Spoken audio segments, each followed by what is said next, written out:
When I bought my first home, it wasn't the spacious kitchen or the renovated bathrooms that sold me. It wasn't even the friendly neighborhood or the good school district. It was the majestic oak tree that stood proudly in the backyard, its sprawling branches creating a natural canopy over half of my property. This tree had been growing for over 100 years, according to the previous owner, a living piece of history that had weathered storms, seasons, and generations of families. What I didn't realize was that it would soon become the center of a neighborhood war, and the woman next door would stop at nothing to see it destroyed. I spent the first few weeks settling in, arranging furniture, meeting neighbors, and finding my rhythm in this new community. Most people were welcoming, bringing over cookies, sharing local restaurant recommendations, or just stopping to chat when I was outside. Normal, friendly neighborhood stuff. Then I met Karen. She appeared one Saturday morning while I was raking leaves from beneath the oak. A thin woman with a sharp blonde bob and perpetually narrowed eyes, she stood at the edge of my property with her arms crossed, watching me work for a full minute before clearing her throat. "You know, if you trimmed that monstrosity, you wouldn't have to clean up so many leaves," she said, her voice carrying the clipped tone of someone used to being obeyed. I looked up, offering a friendly smile despite her obvious disapproval. "I don't mind the leaves. It's good exercise, and this old oak is what made me fall in love with the place." Her lips thinned even further, if that was possible. "Well, those leaves don't just fall in your yard.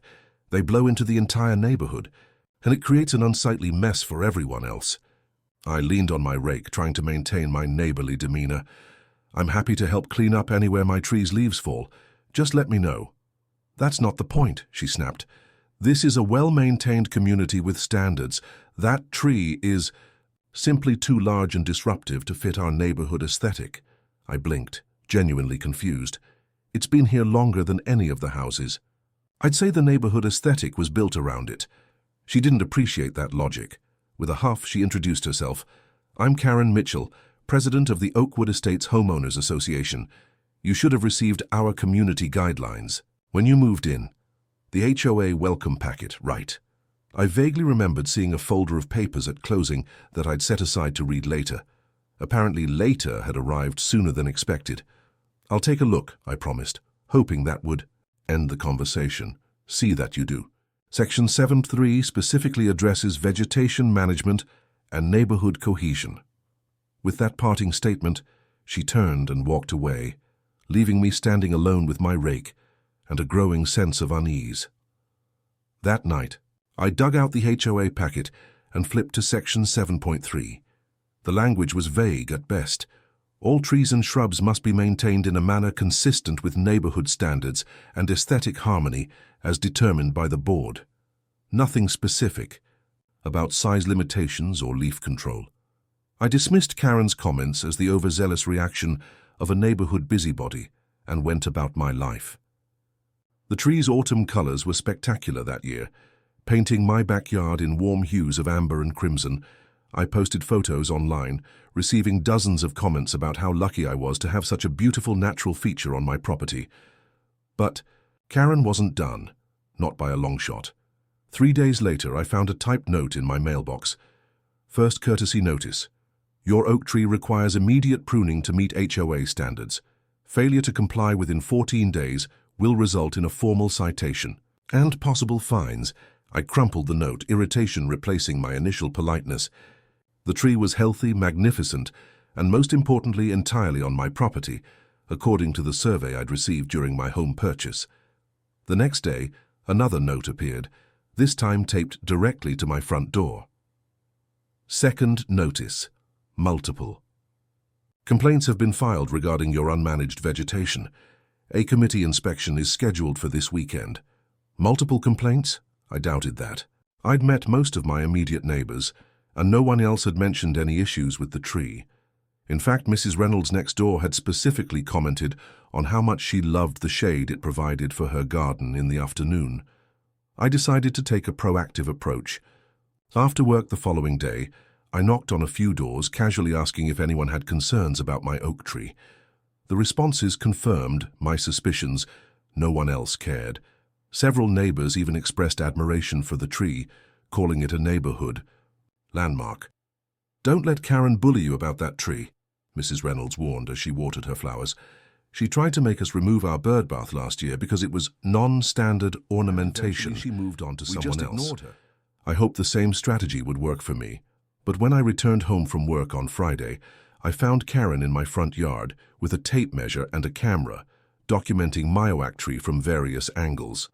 "What are you doing on my property?" I asked, trying to keep my voice level despite my growing anger. Karen didn't even look embarrassed at being caught. "Official HOA business. This tree needs to be documented for the violation report." "There is no violation," I said firmly, "and you're trespassing. As HOA president, I have the right to inspect all external features visible from community property," she replied, her voice dripping with condescension. "This tree affects the entire neighborhood." "I'd like to see where that's written in the bylaws," I challenged. "You'll receive a complete report at the next board meeting," she said dismissively, tucking her camera into her purse. "I suggest you start getting estimates for tree removal. It'll be cheaper than the accumulated fines." Tree removal? She'd escalated from pruning to complete removal in less than a week. This was getting out of hand. "That tree isn't going anywhere," I stated, standing my ground. "It's healthy, it's on my property, and nothing in the HOA guidelines prohibits it." Karen's eyes narrowed, and for the first time I saw the real person behind the HOA president facade. "We'll see about that," she said quietly. "Everyone complies eventually." She walked away, her heels clicking aggressively against the sidewalk, leaving me standing in my yard feeling both angry and somehow threatened. That evening, I decided to learn everything I could about HOA regulations and homeowner rights. I wasn't going to let some power-hungry neighbor bully me into removing a century-old tree that posed no actual problems. But when I went outside the next morning to enjoy my coffee beneath the oak's sprawling branches, I froze mid-step. There, nailed directly to the trunk of my beloved tree, was an official-looking notice printed on bright red paper. "Final warning. This vegetation has been designated a neighborhood hazard by the Oakwood Estates HOA Board. Removal required within 7 days. Non-compliance will result in maximum penalties, as outlined in community bylaws." I ripped the notice off my tree, my hands shaking with rage. The nails had pierced the bark, potentially damaging the tree's health. This wasn't just about neighborhood aesthetics anymore. This was personal. Karen had just declared war, and she'd chosen the wrong tree and the wrong homeowner to mess with. What she didn't know was that before buying this house, I'd worked for 5 years as a paralegal at an environmental law firm. I knew exactly how to fight this kind of overreach, and I had friends who specialized in property disputes. As I ran my fingers over the wounded bark of my oak tree, I made a silent promise. Karen might think she ruled this neighborhood with her clipboard and threats, but she was about to learn a very expensive lesson about property rights and the consequences of messing with something I loved. The morning after finding Karen's threatening notice nailed to my oak tree, I woke up with a purpose that went beyond mere annoyance. This wasn't just about defending a tree anymore. It was about establishing boundaries with a woman who clearly didn't understand the concept of property lines or personal limits. First things first, I needed to confirm exactly where my property ended. The mortgage company had provided a survey during closing, but I wanted something more recent and official to counter whatever nonsense Karen might try to pull. I called a local surveyor and scheduled the earliest appointment they had available. It would cost me $400, but establishing clear legal boundaries would be worth every penny. While waiting for the surveyor, I decided to inspect the damage to my tree. The nails Karen had used to post her notice weren't large, but any puncture in a tree's bark created a potential entry point for disease or pests. Armed with my phone, I documented the small wounds, taking close-up photos that clearly showed the fresh injuries against the oak's weathered bark. As I was photographing the damage, a voice called out from over the fence. "She's been after that tree since before you moved in, you know." I turned to see an elderly man peering over the fence that separated our properties. I'd briefly met him during my first week. Mr. Hernandez, a retired teacher who'd lived in the neighborhood for over 30 years. "What do you mean?" I asked, walking closer. Mr. Hernandez glanced around conspiratorially before continuing. "That oak blocks her view from her second-story sunroom. She's been complaining about it to anyone who'll listen for years. The previous owners wouldn't budge either. This information shifted my understanding of the situation entirely. Karen's crusade wasn't about neighborhood aesthetics or fallen leaves. It was purely selfish. My magnificent oak tree was all that mattered. Did she try this same routine with the previous owners? I asked. Mr. Hernandez chuckled, a dry sound that spoke volumes. Oh, she tried everything, citations, threats, even offered to pay for the removal herself. But they loved that tree as much as you seem to. It's a landmark around here. So I've been told, I said, feeling a growing sense of community with the former owners I'd never met. Any advice on dealing with her? Document everything, he said, firmly. Karen might act like the HOA is her personal army, but most of the board members are reasonable. They just don't stand up to her because it's easier not to. He paused, then added, and read your bylaws cover to cover. Knowledge is your best weapon against people like her. I thanked him for the advice and spent the rest of the morning going through the HOA documents line by line. The vegetation rules were exactly as I remembered, vague enough to be interpreted broadly, but nothing specifically prohibiting established trees or mandating their removal unless they posed a genuine safety hazard. Around noon, a knock at my door revealed two people I hadn't met yet, a middle-aged couple who introduced themselves as Laura and Michael from 3 doors down. We heard Karen's targeting your oak tree, Laura said without preamble. We wanted to stop by and offer our support. I invited them in, genuinely touched by their gesture. Over coffee, they shared their own Karen stories, from mandated mailbox, replacements to citations for having a basketball hoop visible from the street. The thing about Karen, Michael explained, is that she counts on people not knowing their rights or being too busy to fight back. She's turned the HOA into her personal fiefdom because most folks just pay the fine or comply rather than challenge her. Well, I'm not most folks, I replied, and I'm not cutting down my tree. Laura smiled. We figured as much. That's why we brought this.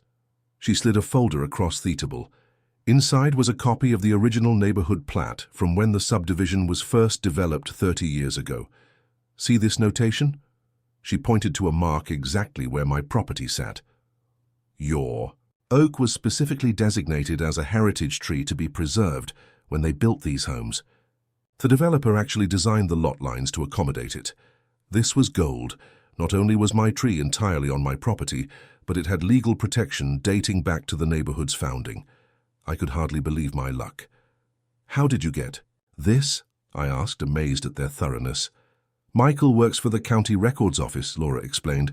We've been collecting ammunition against Karen's reign of terror for years. Most people just don't stick around long enough to use it. That afternoon, with fresh confidence and growing community support, I checked my mailbox to find an official-looking envelope with the HOA logo embossed on the front. Inside was a formal letter stating that my property had been found in violation of Section 7.3 of the Community Guidelines. It ordered immediate remediation of the oversized vegetation and included a fine schedule that would begin at $100 per day after a 7-day grace period. The letter was signed by Karen, of course, along with 2 other board members whose signatures looked suspiciously similar to hers. The document was meant to intimidate, but armed with my new information, it only strengthened my resolve. The surveyor arrived the next morning, a no-nonsense woman named Rita, who set about her work with brisk efficiency. She placed markers at each corner of my property, confirmed the measurements against existing records, and produced a detailed map showing that my beloved oak was indeed entirely within my property lines, with a comfortable margin to spare. Your tree, your property, she confirmed, handing me the official documentation. Not even a branch crosses the boundary line. I thanked her and immediately made 3 copies of the survey, one for my records, one for the HOA board, and one for the certified letter I planned to send Karen directly. But before I could draft my response, another development unfolded. As I was preparing dinner that evening, my doorbell rang. When I opened it, I found a thin man in a polo shirt, who introduced himself as Dennis, the HOA treasurer. I understand there's been some communication about your oak tree, he said carefully, glancing over his shoulder as if worried about being seen. You could call it that, I replied dryly. Would you like to come in? Dennis hesitated, then nodded. Once inside, his nervous demeanor relaxed slightly. Look, he began, I just wanted you to know that the board never actually voted on this tree issue. Karen's been acting unilaterally and... He trailed off, clearly uncomfortable. She's been president for so long that she sometimes takes liberties with the process. Takes liberties, I repeated. She nailed a removal notice to my tree. She's trespassed on my property multiple times. She's threatening daily fines without proper authority. That goes beyond taking liberties, Dennis. He winced. I know, and I'm sorry. That's actually why I'm here. Several board members are uncomfortable with how this is being handled, but Karen has a way of making life difficult for those who oppose her. So you're telling me the board didn't authorize any of this, I clarified. There was a discussion about asking you to trim some branches, he admitted. Nothing about removal, no fines, and certainly no property inspections without your permission. I just thought you should know before things escalate further. After Dennis left, I felt both vindicated and furious. Karen had been bluffing this entire time, counting on my ignorance and intimidation to get her way. Well, she'd picked the wrong person to bully. The next morning I hired an arborist to assess my oak tree's health and safety. Ed, a certified arborist with 30 years of experience, examined every inch of the massive tree, from its root flare to the uppermost branches. This tree is remarkably healthy for its age, he concluded, jotting notes on his clipboard. The wounds from those nails are minor, but should be monitored for infection. Otherwise, I see no hazards or reasons for concern. What about the leaves? I asked. I've been told they're a nuisance to the neighborhood. Ed laughed. Show me a deciduous tree that doesn't drop leaves. That's nature, not a hazard. Besides, oak leaves make excellent mulch. His official report, which he emailed to me that afternoon, stated unequivocally that the tree was structurally sound, disease-free, and posed no risk to surrounding properties. Another piece of evidence for my growing arsenal. Armed with the survey, the arborist's report, the original plat showing the tree's heritage status, and Dennis's inadvertent confession that Karen was acting without board approval, I felt ready to confront her directly. But that evening, as I was reviewing my documents one last time, movement on my front lawn caught my eye. Through the window, I spotted Karen herself, crouched at the base of my oak tree. At first, I thought she was removing the nails she'd put. There, perhaps Dennis had warned her that I was building a case.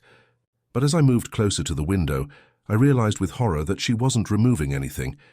She was making small cuts in the bark with some kind of tool. I burst through my front door, phone in hand, already recording. What the hell do you think you're doing? I shouted. Karen jumped, clearly startled, but quickly composed herself. The small gardening knife in her hand gleamed in the fading evening light. Collecting a bark sample, she said smoothly. The HOA has the right to test vegetation for diseases that might spread to other properties. The HOA has no such right, and you know it, I countered, continuing to record. You're trespassing and damaging my property again. For a moment, something like uncertainty flickered across her face. Then her expression hardened. This tree is coming down one way or another, she said, her voice low and threatening. You can make it easy or difficult, but the outcome will be the same. Get off my property now, I said, my voice shaking with anger.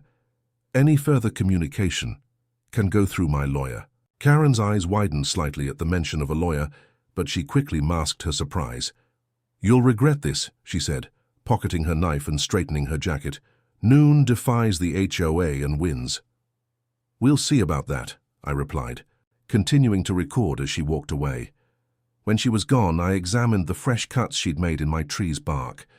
They were small but deliberate, not deep enough to seriously harm the tree, but clearly meant to cause damage over time. I documented these new injuries, adding them to my growing file of evidence. That night I ordered a security camera system with a focus on my front yard and the oak tree. If Karen thought she could sabotage my tree in secret, she was about to discover how wrong she was. This wasn't just about protecting a tree anymore. It was about stopping a neighborhood tyrant who had gone unchecked for far too long.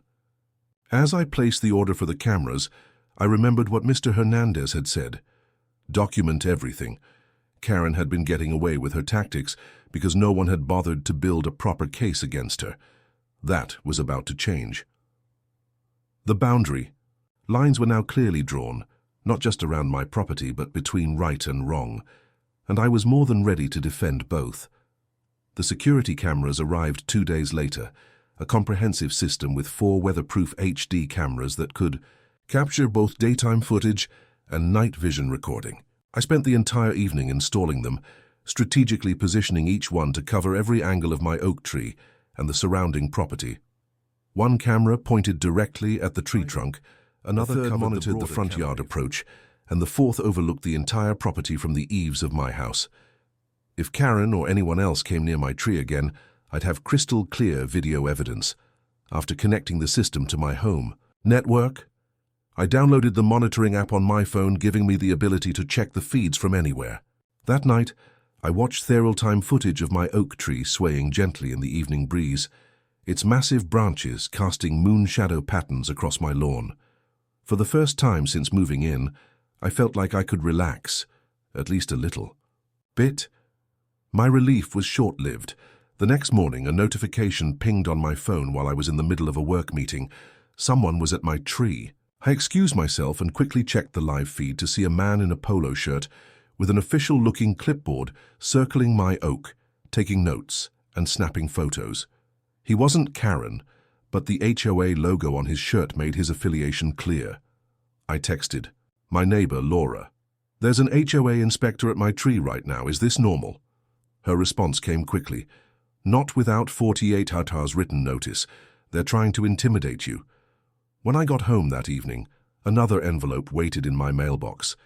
This one contained a formal notice of an upcoming HOA meeting scheduled for the following Tuesday evening, with a special agenda item listed as "Vote on Enforcement Action for 1247 Maple Lane Vegetation Violation." My address. Karen was escalating, trying to use the full weight of the HOA board to force my compliance. But thanks to Dennis's visit, I knew she was operating without proper authority. The question was, did the rest of the board know what she was doing, or was she manipulating them too? I decided to attend the meeting, armed with all my documentation. But first, I needed to shore up my legal position even further. Early the next morning, I called my former colleague Jessica, who now worked at a property rights law firm downtown. After explaining the situation, she agreed to draft a cease and desist letter addressing both the unauthorized property inspections and the baseless threats regarding my tree.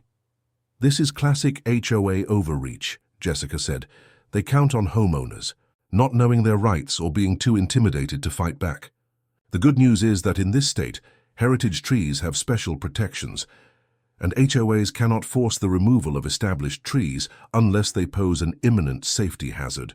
"Which it doesn't," I confirmed. "I have an arborist's report." "Perfect. Send me all your documentation, and I'll have the letter ready by tomorrow, in theme and time. Keep recording everything." That evening, I received an email from Ed, the arborist who had inspected my tree. The subject line read, "Suspicious tree damage, oak at 1247 Maple Lane." "I wanted to alert you to something concerning," his message began. "A colleague of mine was approached by a woman claiming to represent your HOA. She requested an assessment of your oak tree, specifically asking him to document any potential hazards or disease.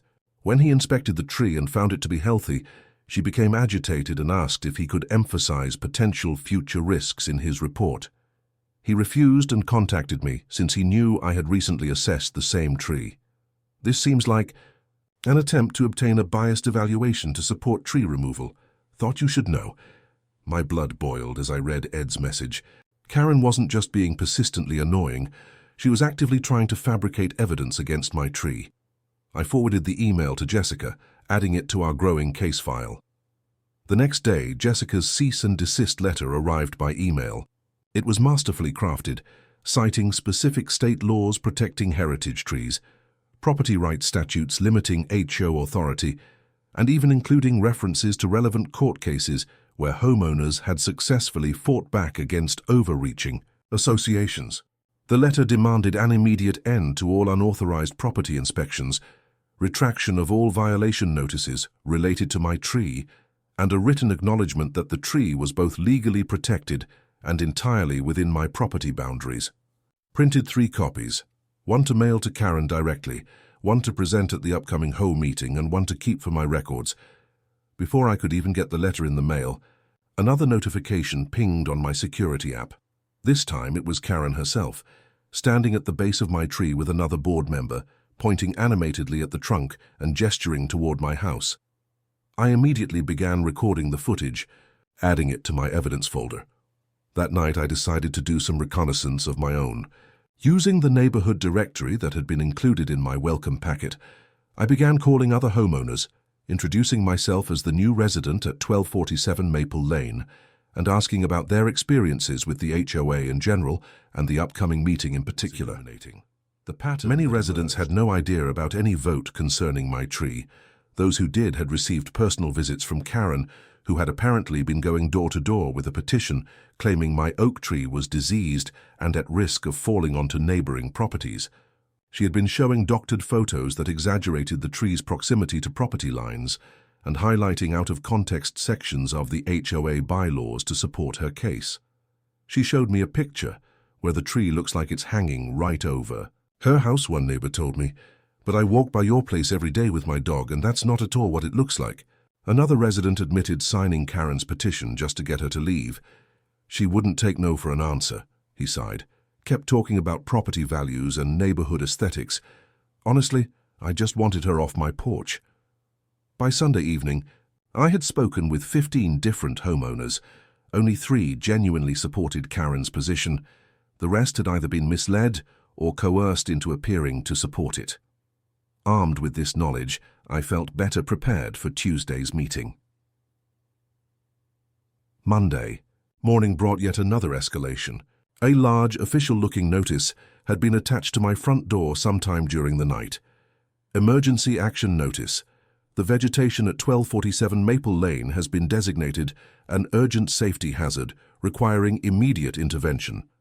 Failure to comply with removal orders will result in daily fines of $500, placement of property, lien, legal action for endangerment of adjacent properties, possible foreclosure proceedings for continued non-compliance.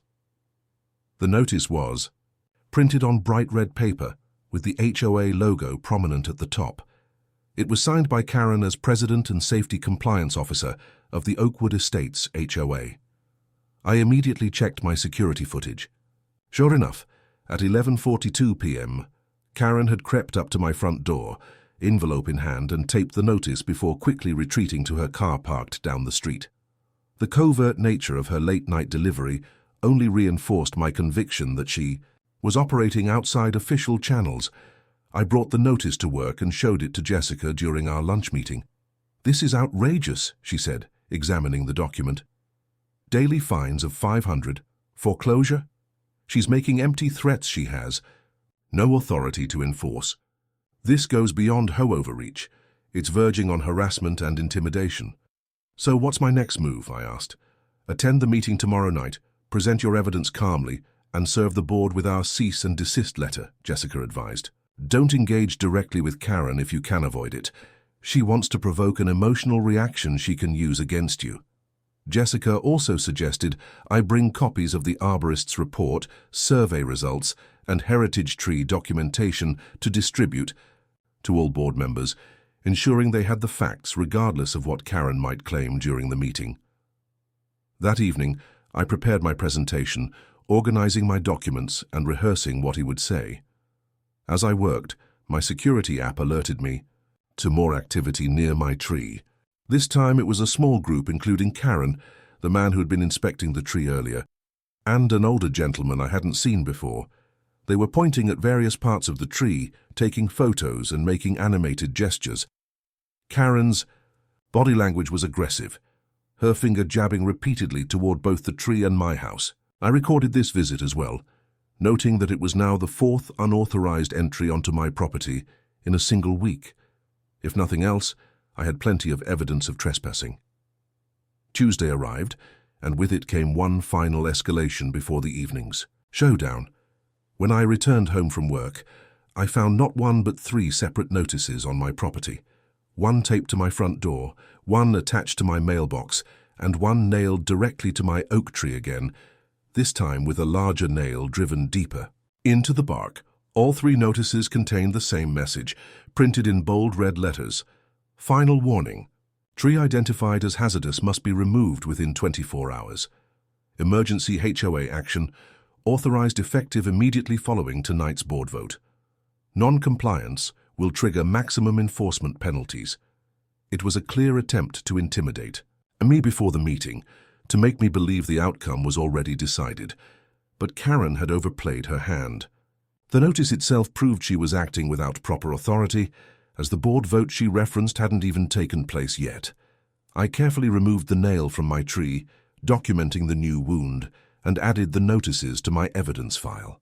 Then, I changed into business casual attire, gathered my presentation materials, and headed to the community center for what promised to be a contentious HOA meeting. As I pulled into the parking lot, I spotted Karen standing near the entrance, surrounded by a small group of supporters. She was speaking intensely, instructions on what to say and how to vote. I took a deep breath, gathered my documents, and stepped out of my car. The oak tree that had become the center of this neighborhood power struggle had stood for over a century, weathering storms far more significant than Karen's paper threats. With truth and law on my side, I was confident I could weather this storm too. The battle lines were drawn, the evidence was overwhelming, and I was ready to fight for my tree. Karen was about to learn that her paper threats were no match for fact, law, and the determination of a homeowner who knew their rights. The community center was busier than I expected for a Tuesday evening HOA meeting. As he entered the main hall, I quickly realized why. Karen hadn't just rallied her usual supporters, she'd apparently told everyone this was an emergency meeting requiring full attendance. At least 30 homeowners milled around, some looking confused about why they were there, others engaged in hushed conversations that stopped abruptly when I walked by. I spotted Dennis, the HOA treasurer who had visited me earlier, standing near their refreshment table looking distinctly uncomfortable. When our eyes met, he gave me a small nod before quickly looking away. Whatever was about to happen, he clearly wanted no part of it. "Meeting will begin in 5 minutes, Karen announced, her voice carrying across the room with practiced authority. "Board members, please take your seats at the front." I found a chair in the second row, directly in Karen's line of sight. I wanted her to see me clearly throughout the proceedings, to know that I wasn't intimidated by her tactics. As he arranged my documents on my lap, Laura and Michael from down the street slipped into the seats beside me. "This is quite the turnout," Laura whispered. "Karen's been calling everyone personally, telling them different stories about why they need to attend." "What did she tell you?" I asked. "That the neighborhood's property values were at risk due to dangerous vegetation and that homeowners needed to stand together against the threat," Michael replied with an eye roll. "Most people have no idea this is about your tree."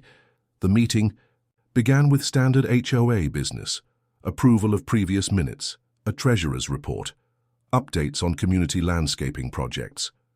Karen moved through these items with unusual speed, clearly eager to get to her main agenda.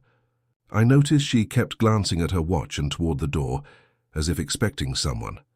Finally, 40 minutes into the meeting, she reached the item I'd been waiting for. "Now, we need to address the urgent safety concern at 1247 Maple Lane." Karen dimmed the lights and clicked through to a PowerPoint presentation titled Community Safety Hazard Assessment.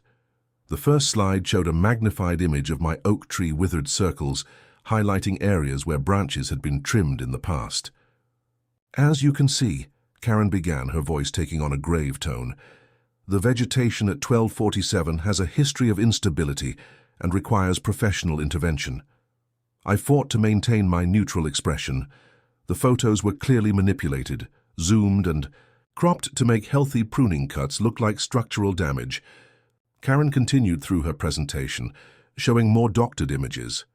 My tree photographed with a telephoto lens to make it appear dangerously close to neighboring houses, close-ups of normal bark patterns presented as disease indicators, and even a crudely photoshopped image suggesting the tree was leaning precariously.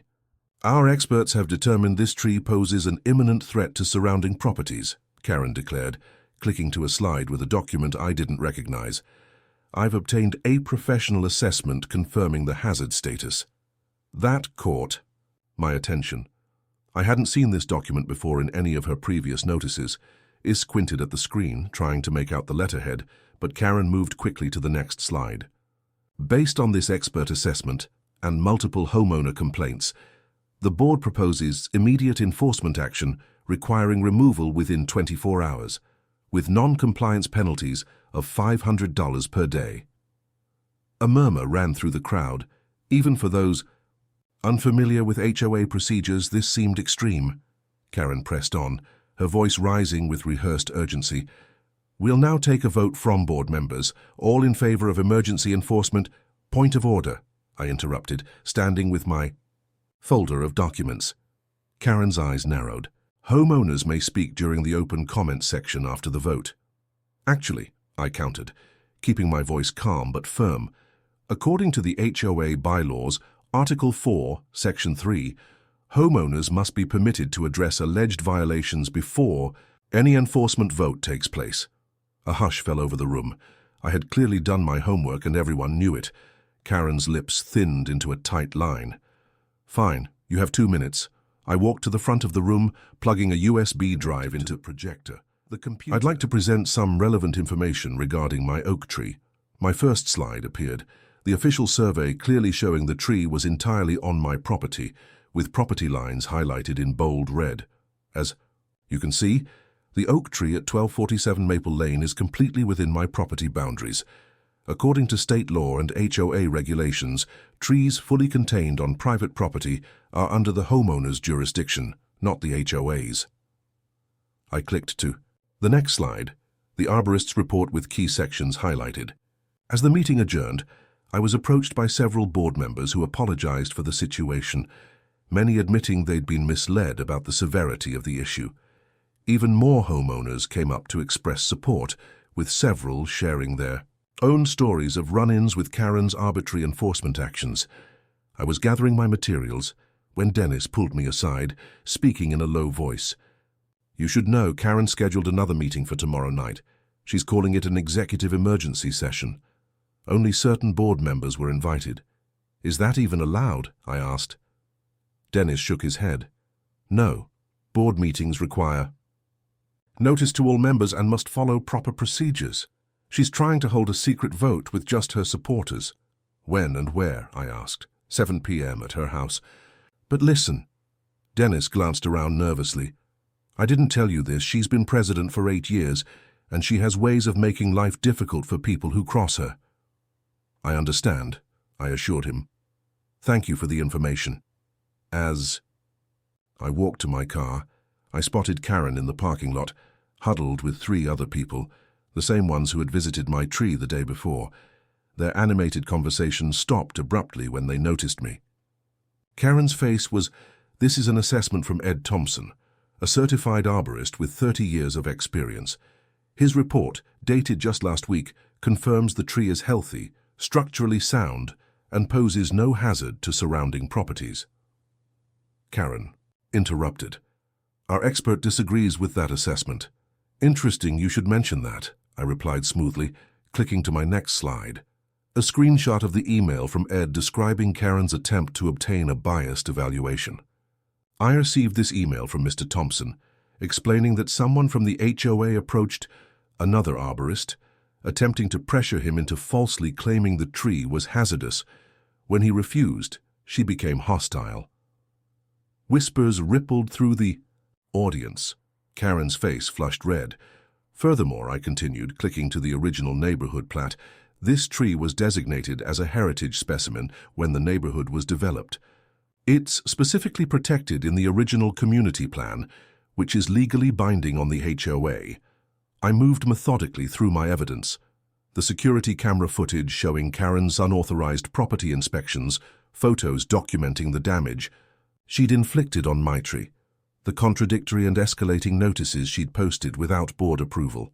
"Finally," I said, passing out copies of Jessica's cease and desist letter to each board member, This letter from my attorney outlines the legal violations committed by the HOA president in this matter, including trespassing, property damage, harassment, and abuse of HOA authority. By the time I finished my presentation, the atmosphere in the room had completely changed. Board members were flipping through the legal letter with concerned expressions. Homeowners were whispering to each other, many looking at Karen with newfound suspicion. Karen jumped to her feet. "This is absurd. The tree is clearly a hazard. I have documentation right here." She frantically shuffled through her papers, pulling out a document I hadn't seen before. "May I see that assessment?" Dennis asked, reaching for the paper Karen was brandishing. She hesitated before reluctantly handing it over. Dennis studied it for a moment, then looked up with a frown. "Karen, this isn't an arborist's report. It's a quote from a tree removal service with a handwritten note saying hazardous at the top. It's from a professional tree company," Karen insisted. "Did they actually inspect the tree?" Dennis pressed. "They could see it was obviously dangerous," Karen replied evasively. An older board member I hadn't met before cleared his throat. "I think we need to table this vote pending further review of these materials. It seems there are significant discrepancies between the HOA president's claims and the homeowner's documentation." "We can't table it," Karen protested. "This is an emergency safety issue." "According to a certified arborist, it's not," the man replied firmly.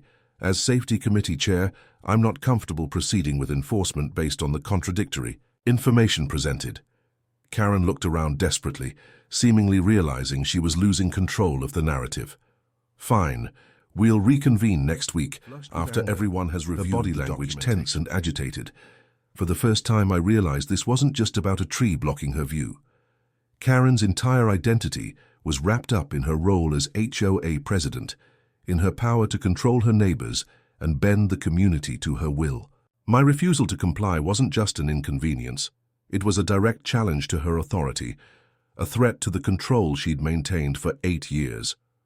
When I got home, I called Jessica immediately. "Karen's planning a secret meeting tomorrow night to vote on my tree without the full board present. Is that legal?"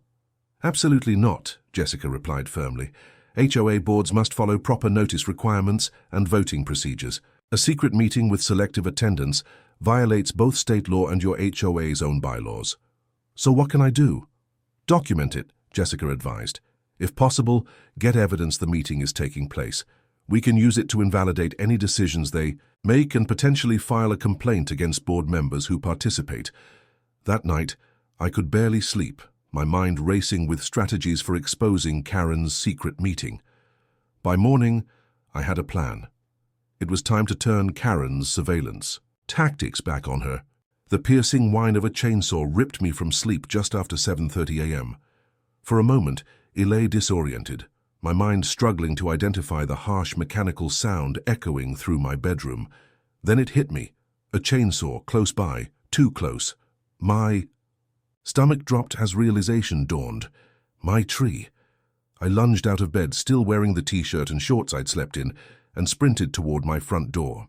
The chainsaw's whine grew louder, punctuated by the unmistakable crack of wood splintering. I burst through my front door and froze at the sight on my lawn. A white truck with Premier Tree Services emblazoned on the side was parked halfway on me. Grass. 2 men in hard hats and safety gear stood beneath my oak tree, one operating a chainsaw that was already cutting through one of the lower main branches. Wood chips sprayed in an arc around him as the blade carved through the living wood. And there, standing several feet away with arms crossed in triumphant satisfaction, was Karen. "Stop!" I shouted, my voice cracking with panic and rage. "Stop right now!" The chainsaw operator, startled by my sudden appearance, looked up but didn't immediately turn off his equipment. The second worker glanced uncertainly between me and Karen. "Keep going," Karen instructed loudly over the chainsaw's roar. "The HOA has authorized this emergency removal."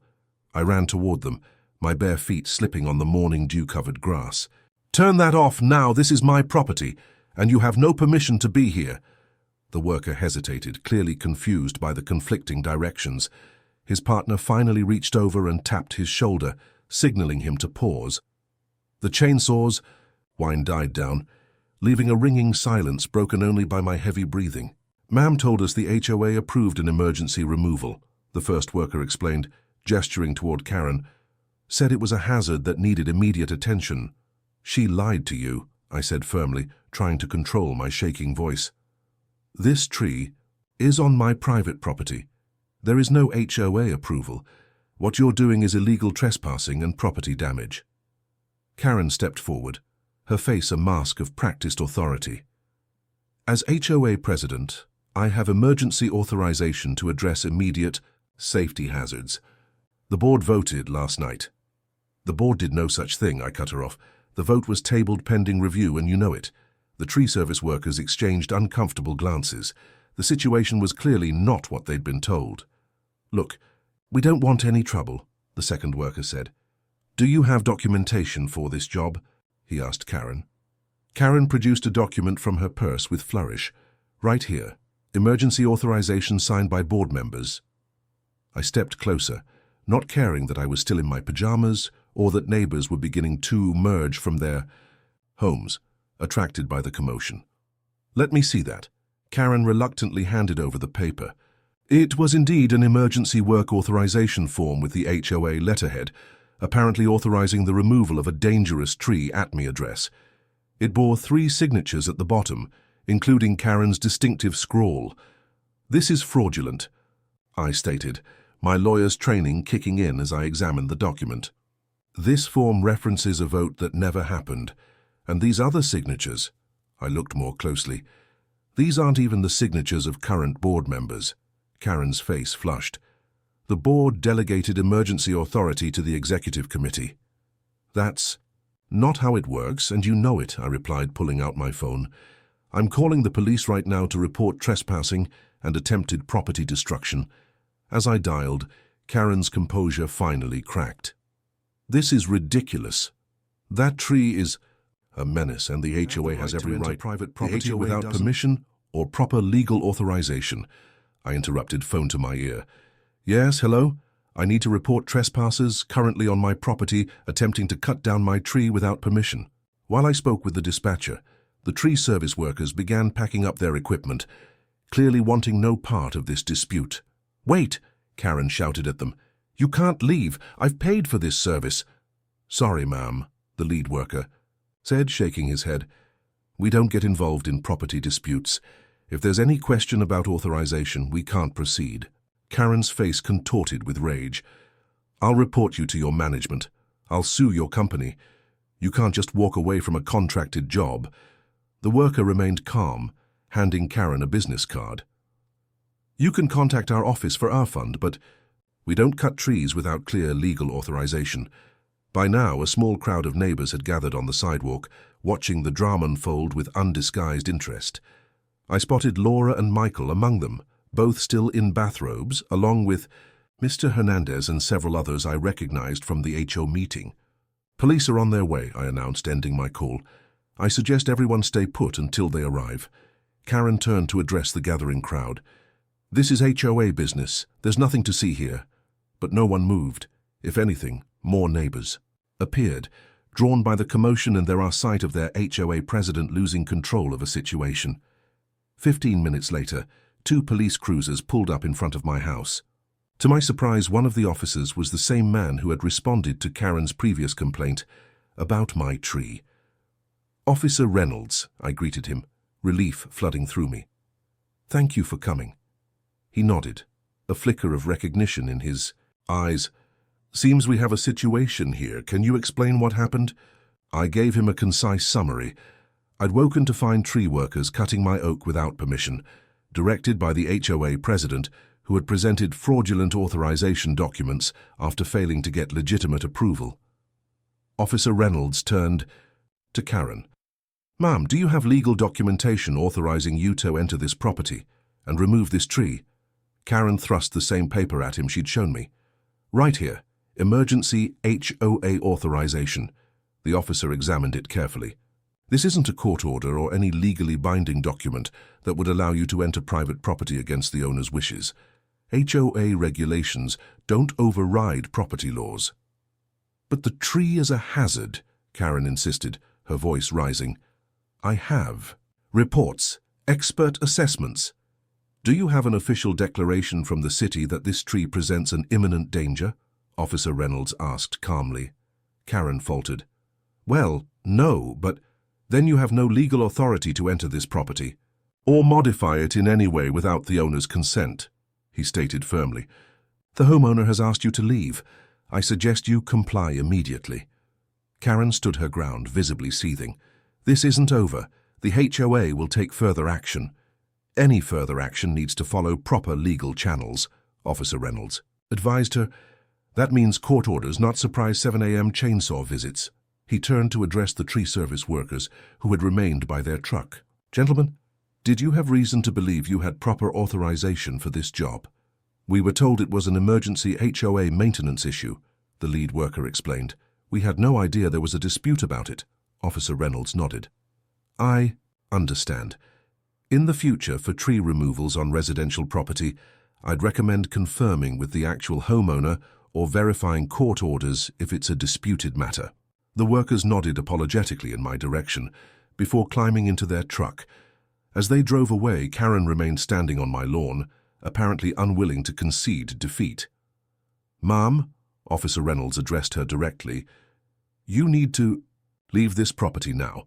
If you refuse, you'll be trespassing and we'll have to take appropriate action. For a moment, I thought Karen might actually refuse to move, forcing the officers to physically remove her. But after a tense silence, she gathered whatever dignity she had left and turned to leave. Before walking away, she fixed me with a venomous glare. This isn't over, she hissed. That tree is coming down one way or another. Is that a threat?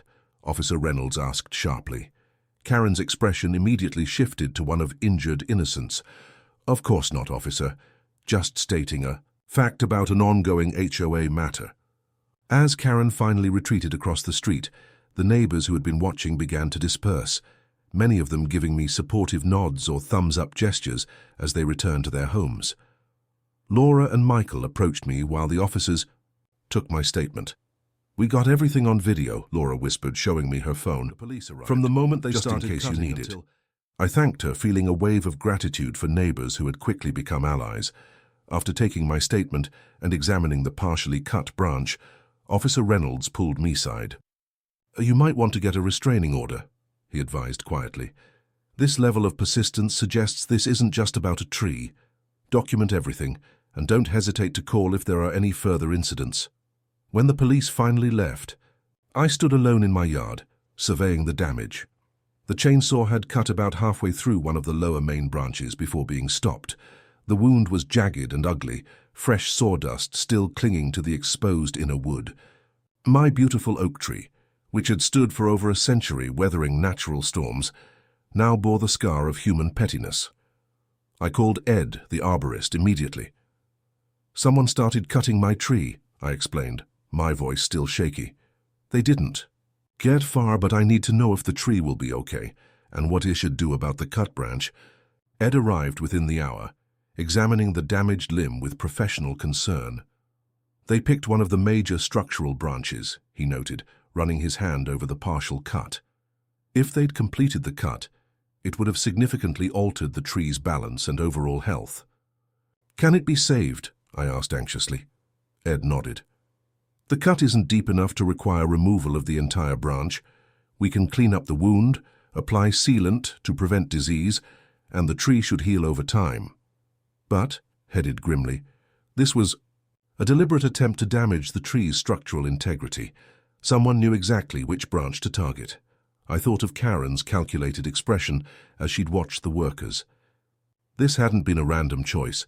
She'd specifically directed them to cut a branch that would compromise the entire tree, potentially creating the very hazard she'd been claiming existed.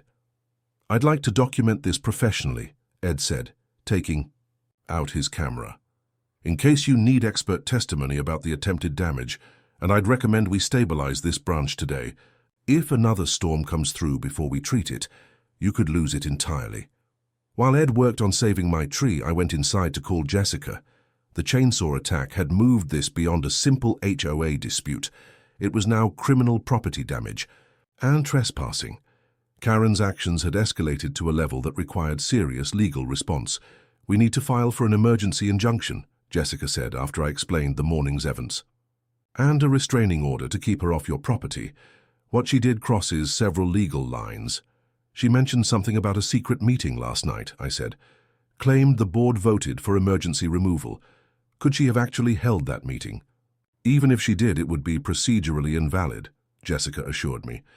HOA boards can't just meet in secret with selective attendance and make binding decisions. Any action taken based on such a meeting would be unenforceable. By noon, Ed had treated and stabilized the damaged branch, assuring me that with proper care, the oak would recover from this attack. Jessica had filed emergency paperwork for both an injunction against the HOA and a restraining order against Karen personally. And I'd received dozens of supportive texts and calls from neighbors who had witnessed the morning's events. As I finally sat down for a late breakfast, exhausted from the adrenaline crash following the morning's confrontation, my phone pinged with an email notification. It was from Dennis, the HOA treasurer. Emergency board meeting called for 5 p.m. today. Agenda: immediate suspension of HOA president pending investigation of unauthorized actions and misuse of HOA authority. Your presence requested as witness. Location: community center. I smiled for the first time that day. Karen's surprise morning attack had backfired spectacularly. Instead of removing my tree, she had managed to put her own position in jeopardy. The tide was turning, and the neighborhood was finally waking up to the tyrant in their midst. The emergency board meeting was still hours away, giving me time to gather my thoughts and prepare my case properly. After showering and changing into more professional attire than my pajamas from the morning confrontation, I called Jessica to update her on the latest developments. An emergency board meeting to suspend Karen. That's promising, she said, the sound of shuffling papers audible in the background. The board members must have realized how legally exposed they are if they continue supporting her actions. What do I need to bring? I asked, already sorting through my extensive documentation. Everything, Jessica replied firmly. The survey, arborist reports, security footage, photographs of damages, police reports, and all communications from Karen and the HOA. We want to present a complete pattern of harassment and abuse of authority. I spent the next hour creating a clear timeline that showed the escalation from Karen's initial complaints about leaves to the morning's chainsaw attack. The progression was shocking when laid out systematically. What had started as petty neighborhood politics had quickly devolved into criminal activity. My phone rang just as I finished labeling the last folder. It was Ed, the arborist. I've been doing some research on your oak tree, he began without preamble. I had a hunch about its age and significance, so I checked with the city's heritage registry. And, I prompted when he paused, your oak is listed in the county's protected trees registry, Ed explained, excitement evident in his voice. It's officially designated as a heritage specimen due to its age and historical significance. According to the registry, it was already a mature tree when the land was first developed. There are photographs from 1912 showing it as a landmark tree on the original farm property. My heart raced at this new information. What does that mean legally?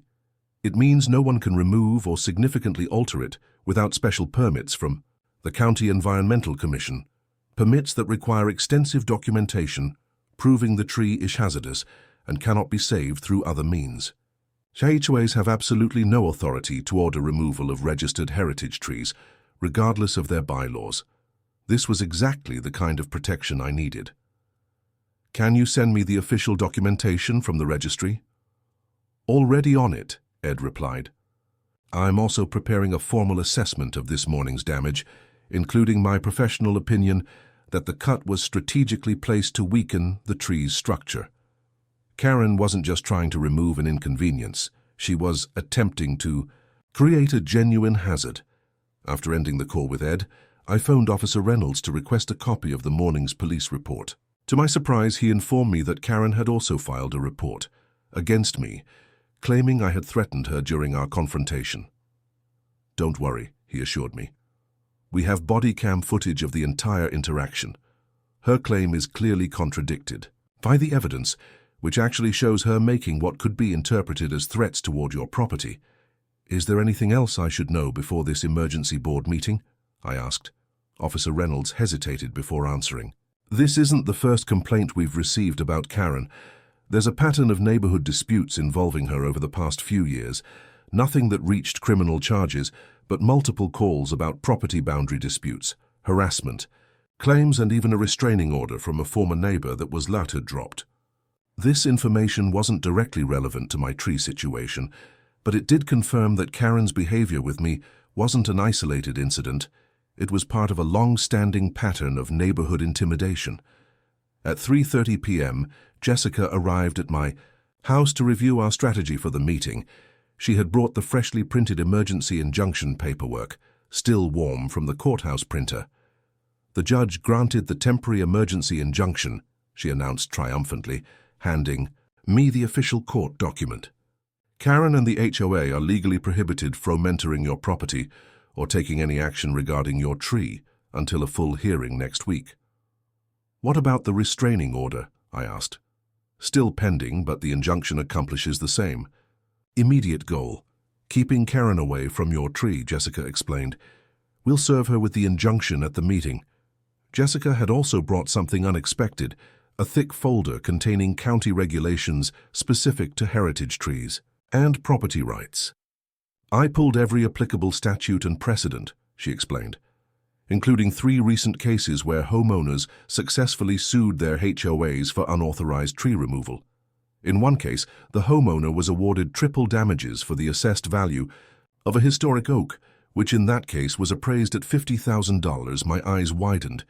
$50,000 for a tree? Jessica nodded.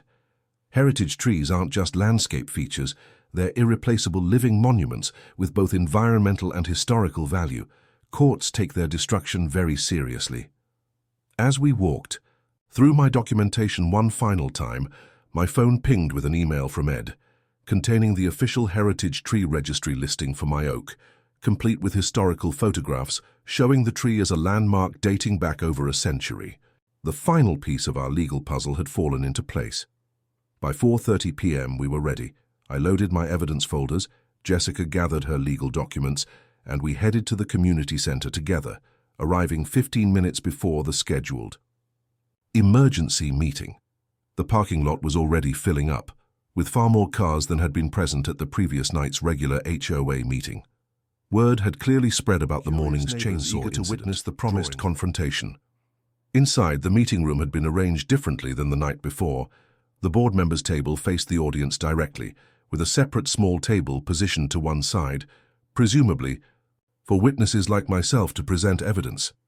Dennis spotted me immediately and approached with a grim expression. "I'm glad you're here," he said quietly.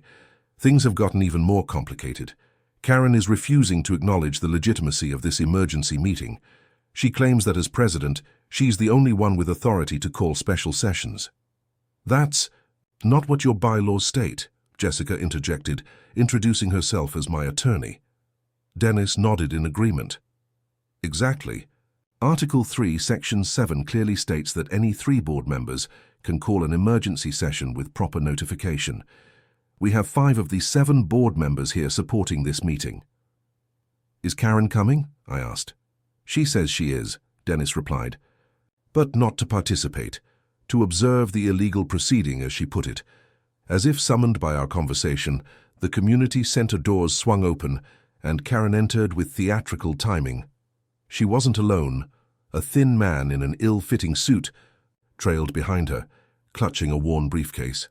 Karen's expression was one of righteous indignation as she surveyed the room, her gaze freezing momentarily when she spotted me standing with Jessica. "That's her lawyer," Dennis whispered, nodding toward Karen's companion. "Harold Fleming. He's not actually a real estate or HOA attorney. He handles minor traffic tickets and small claims cases. But he's the only lawyer in town who will still work with Karen after incidents with other attorneys." The meeting was called to order precisely at 5 p.m. by the HOA vice president, a retired professor named Dr. Martin. His opening statement was direct and unambiguous. "This emergency session has been convened according to Article 3, Section 7 of our bylaws to address serious allegations of misconduct by our current president, Karen Mitchell.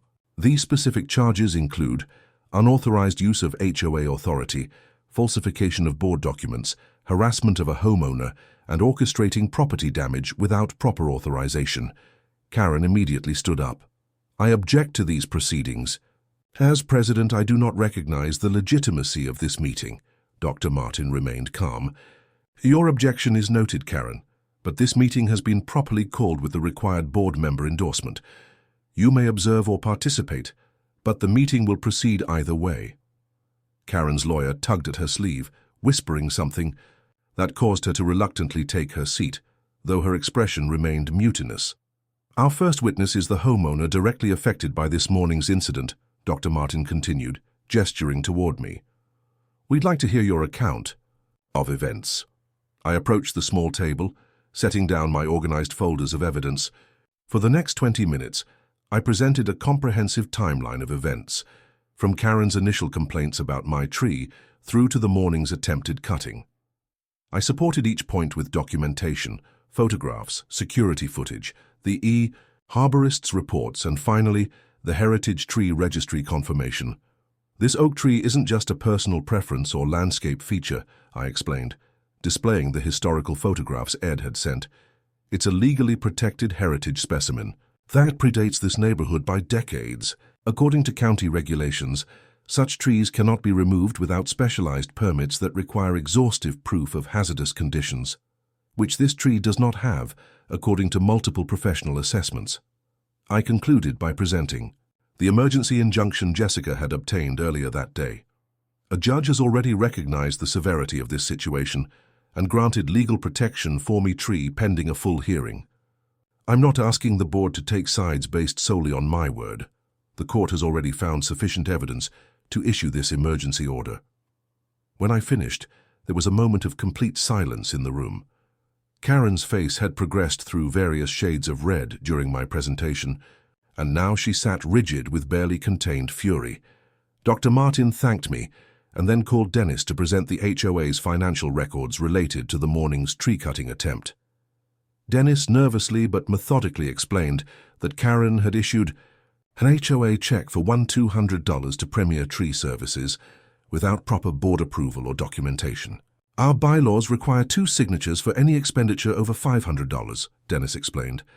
Thieska's signature on this check appears to be a forgery of my own signature, as I never authorized this payment. A collective gasp went through the audience. Forgery was a significant escalation beyond HOA politics. It was criminal fraud. Karen's lawyer finally spoke up. My client categorically denies any verbal authorization during an emergency executive session. An executive session that wasn't properly called, wasn't documented, and didn't include all board members, Dr. Martin countered. Even if such a meeting occurred, it would have no legitimate authority to authorize expenditures. The evidence continued to mount as 3 more board members testified about Karen's pattern of unilateral decisions, misrepresentations of board positions, and increasingly, erratic behavior regarding my tree. Finally, Dr. Martin invited Karen to respond to the allegations. Her lawyer whispered urgently in her ear, but she brushed him off and approached the table with a folder of her own. This homeowner, she began, jabbing a finger in my direction, has consistently refused to comply with community standards. The tree in question drops excessive debris, creates safety hazards during storms, and diminishes property values in our neighborhood. As HOA president, I have both the authority and responsibility to address such issues. She pulled out her own documents, the same doctored photographs from her presentation the night before, along with what appeared to be a petition signed by various homeowners supporting the tree's removal. Furthermore, Karen continued, her voice rising, this emergency meeting is nothing but a vindictive attempt to undermine my authority because I'm willing to make difficult decisions for the good of our community. Dr. Martin allowed her to present her case fully, though many board members visibly reacted to the clearly manipulated evidence. When Karen finally finished her impassioned defense, Jessica stood up and approached the table. If I may address some legal matters, Jessica began, introducing herself as my attorney. I'd like to point out several critical issues with Mrs. Mitchell's claims. With methodical precision, Jessica dismantled Karen's legal arguments point by point. She cited specific statutes limiting HOA authority over heritage trees, referenced the property survey confirming the tree was entirely on private property, and highlighted the various procedural violations in Karen's actions. Most seriously, Jessica concluded, this morning's attempt to cut down the tree while the homeowner slept, using falsified documentation and HOA funds obtained through questionable means, potentially constitutes criminal conduct that goes far beyond HOA governance issues. Several statutes regarding trespassing, property damage, forgery, and fraud may apply, depending on the outcome of ongoing investigations. The room fell silent again as the full legal implications sank in. Karen's lawyer looked increasingly uncomfortable, fidgeting with his tie and avoiding eye contact with his client. After a brief deliberation among the board members, Dr. Martin announced their decision. Based on the evidence presented, this board votes to immediately suspend Karen Mitchell from her position as HOA president pending a full investigation of these serious allegations. Additionally, we rescind any and all violation notices regarding the oak tree at 1247 Maple Lane, acknowledging its protected status as a heritage specimen. Karen erupted from her seat. "You can't do this. I've run this HOA for 8 years. Without me, this neighborhood would fall apart." "Karen," Dr. Martin said firmly, "this suspension is effective immediately. Please surrender any HOA documents, account access, and keys in your possession." Instead of complying, Karen snatched her folder from the table and stormed toward the exit, her lawyer scrambling to follow. At the door, she turned back, her eyes finding mine with laser-like intensity. "This isn't over," she hissed, loud enough for everyone to hear. "That tree is coming down one way or another, board approval or not." Jessica immediately stepped forward. "Mrs. Mitchell, I'm officially serving you with this court-ordered injunction prohibiting you from approaching my client's property or taking any action regarding the oak tree." She held out the official document, which Karen refused to take. Jessica simply placed it on a nearby table, stating calmly, "Consider yourself legally served. Any violation of this order will result in immediate legal consequences." Karen's lawyer finally intervened, grabbing the injunction and pulling his client toward the exit before she could say anything more damaging. As the door closed behind them, the tension in the room visibly dissipated. Dr. Martin approached me with an extended hand. "On behalf of the board and the neighborhood, I want to apologize for this situation. The HOA was never intended to be a tool for personal vendettas or harassment. We'll be reviewing all of Karen's previous enforcement actions to ensure no other homeowners have been similarly targeted." As the meeting adjourned, numerous neighbors approached to express their support and share their own stories of encounters. With Karen, the legal groundwork we had laid had done more than protect that had allowed Karen to maintain her power for so long. Walking back to my car with Jessica, I felt a sense of cautious optimism. We had won this round decisively, establishing both legal and community support for my position. But Karen's parting threat lingered in my mind. Despite the injunction, despite her suspension, despite the overwhelming evidence against her, she remained fixated on my tree. "Do you think she'll actually respect the injunction?" I asked Jessica as we reached our cars. Jessica's expression was grim. "People like Karen rarely back down easily. The legal protection is in place, but I'd recommend keeping your security. Cameras running and staying vigilant. This type of obsessive behavior doesn't typically resolve overnight." As if confirming her assessment, I spotted Karen's car still in the parking lot, engine running, headlights off. She sat behind the wheel, watching us with an unreadable expression. When she realized we had noticed her, she abruptly turned on her headlights and drove away, tires squealing slightly on the asphalt. The legal groundwork was solid, the community was rallying behind me, and Karen's authority had been officially stripped away. But as I watched her car disappear around the corner, I couldn't shake the feeling that our conflict was approaching a dangerous climax. Karen had lost everything except her determination to destroy my tree, and that made her more unpredictable than ever. The weather forecast had been warning about it for days, an unusually powerful spring storm system moving across the state, bringing high winds, torrential rain, and potential flooding. In normal circumstances, I might have been concerned about storm preparation and power outages. But with everything happening with Karen and my oak tree, the approaching weather had taken a back seat to more immediate worries. 3 days had passed since the emergency board meeting and Karen's suspension. 3 days of relative quiet that made me increasingly uneasy rather than relieved. I hadn't seen Karen since that evening, though neighbors reported spotting her car driving slowly past my house multiple times. The court-ordered injunction legally prevented her from approaching my property. But legal barriers meant little to someone who had already demonstrated such blatant disregard for rules and boundaries. I was working from home that Thursday, trying to catch up on projects I'd neglected during the tree drama, when my phone chimed with a severe weather alert. Flash flood warning and high wind advisory, dangerous storm system approaching, expected arrival 6 p.m. Winds 50-70 mph, prepare for potential. Power outages and property damage. I glanced out my window at the eerily still afternoon sky. The calm before the storm, quite literally. My oak tree stood majestically in the yard, its massive canopy of fresh spring leaves motionless in the odd, heavy air. The branch that Karen's hired workers had partially cut was now properly treated and braced with cables. Ed's emergency first aid for the damaged limb, but I couldn't help worrying how it would hold up in high winds. Almost as if reading my mind, my phone rang with Ed's number on the display. "I just saw the storm warning," he said when I answered. "I'm concerned about your oak with that partially cut branch. The support cables we installed should hold under normal conditions, but 70 mph winds might be too much stress." My stomach tightened. "What can we do? The storm's only hours away." "I'm heading over now," Ed replied. "I've got some additional storm bracing equipment that might help. No guarantees, but it's better than doing nothing." An hour later, Ed's truck pulled into my driveway. Together we worked to install additional steel support cables and bracing around the compromised branch. Ed examined the healing cut with concern, pointing out how the chainsaw had penetrated almost exactly at the branch's stress point.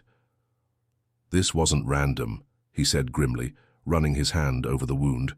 "Whoever directed that cut knew exactly where to weaken the branch for maximum structural damage. It's like cutting through half the support beams in a bridge. It might hold under normal conditions, but add enough stress." He didn't need to finish the thought. If the damaged branch failed in high winds, it could tear away from the trunk and potentially start a catastrophic failure of the entire tree.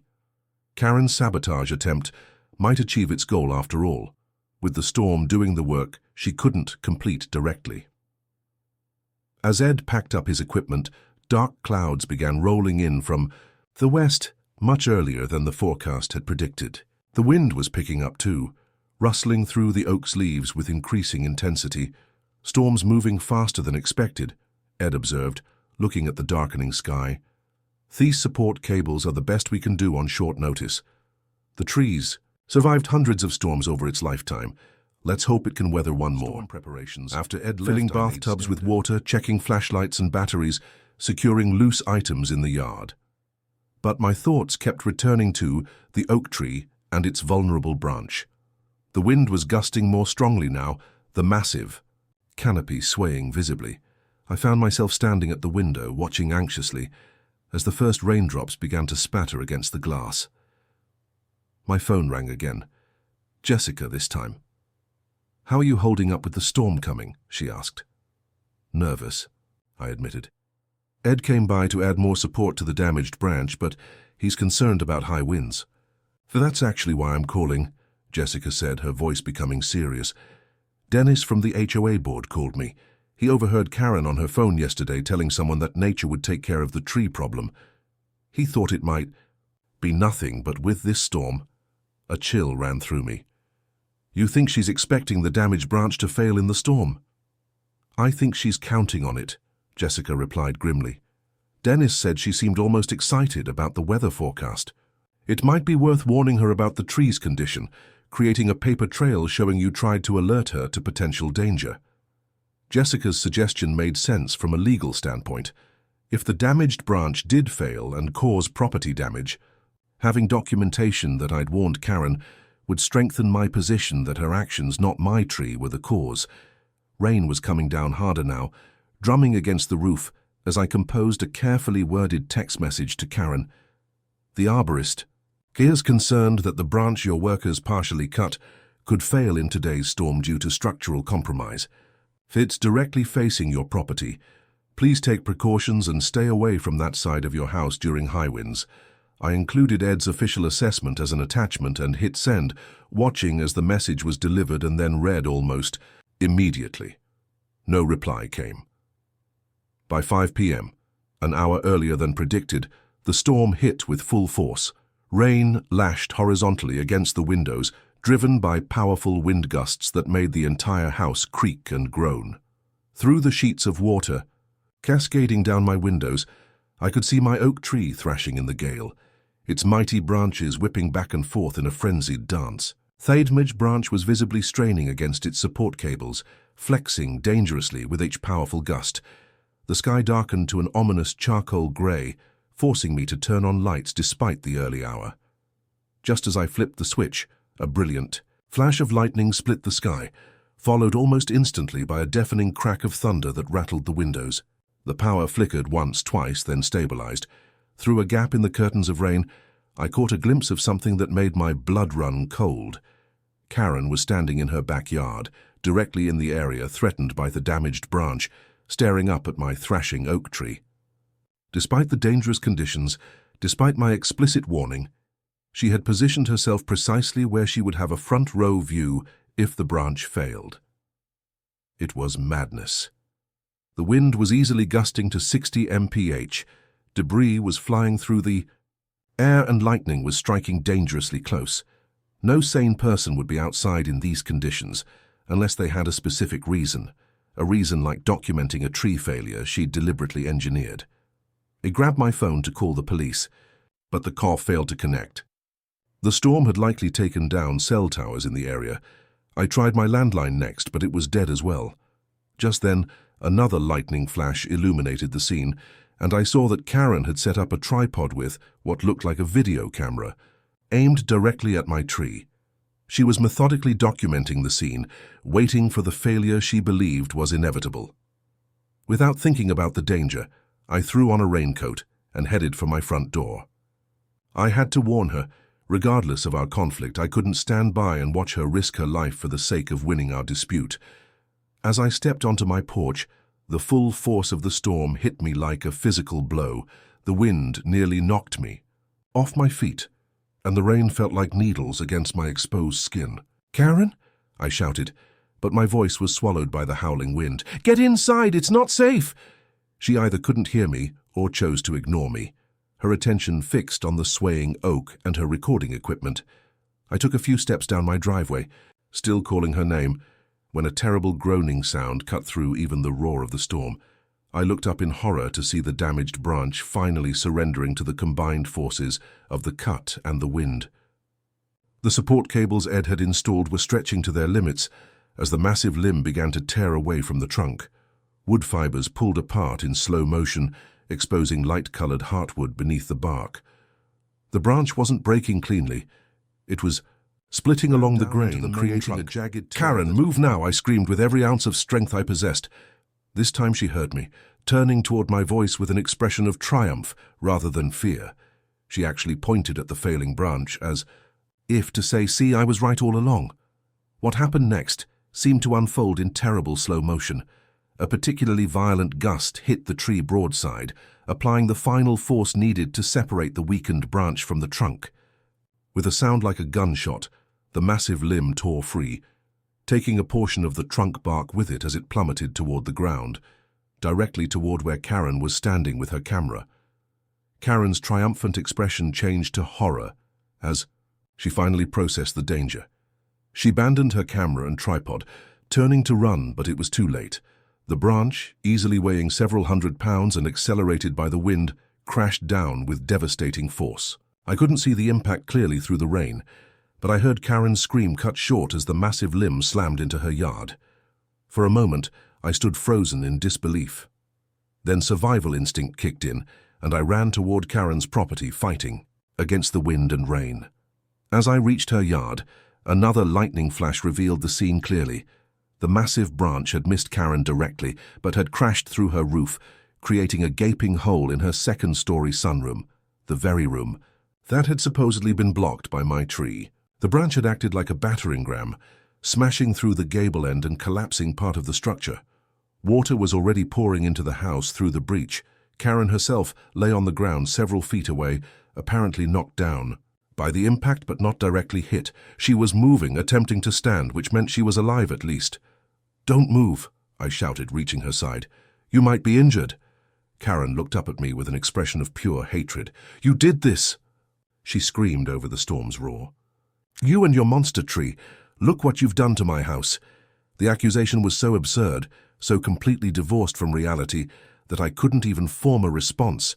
Her house was actively being destroyed because she had ordered my tree damaged, had ignored explicit warnings about the danger, and had deliberately positioned herself to document the failure she had engineered. "We need to get inside," I said instead, trying to help her to her feet.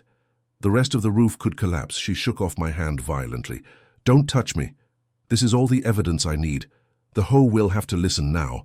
Another powerful gust sent debris flying from the damaged roof, forcing both of us to duck. Water was now cascading through the hole like a waterfall, and I could hear the ominous sounds of further structural damage as the wind found purchase in the opening. "Karen, your house is being destroyed. We need to get you somewhere safe and call emergency services." She staggered to her feet, refusing my help, and limped toward her front door. "I don't need your help. I need that tree gone. Look what it did. Look!" I followed her to her porch, concerned she might have a concussion or other injuries despite her mobility. "Karen, listen to me. That branch fell because your workers cut halfway through it. You were warned this could happen. You put yourself directly in the danger zone, despite explicit warnings. This isn't my fault." She whirled on me, rain streaming down her face, her expression contorted with rage and something else.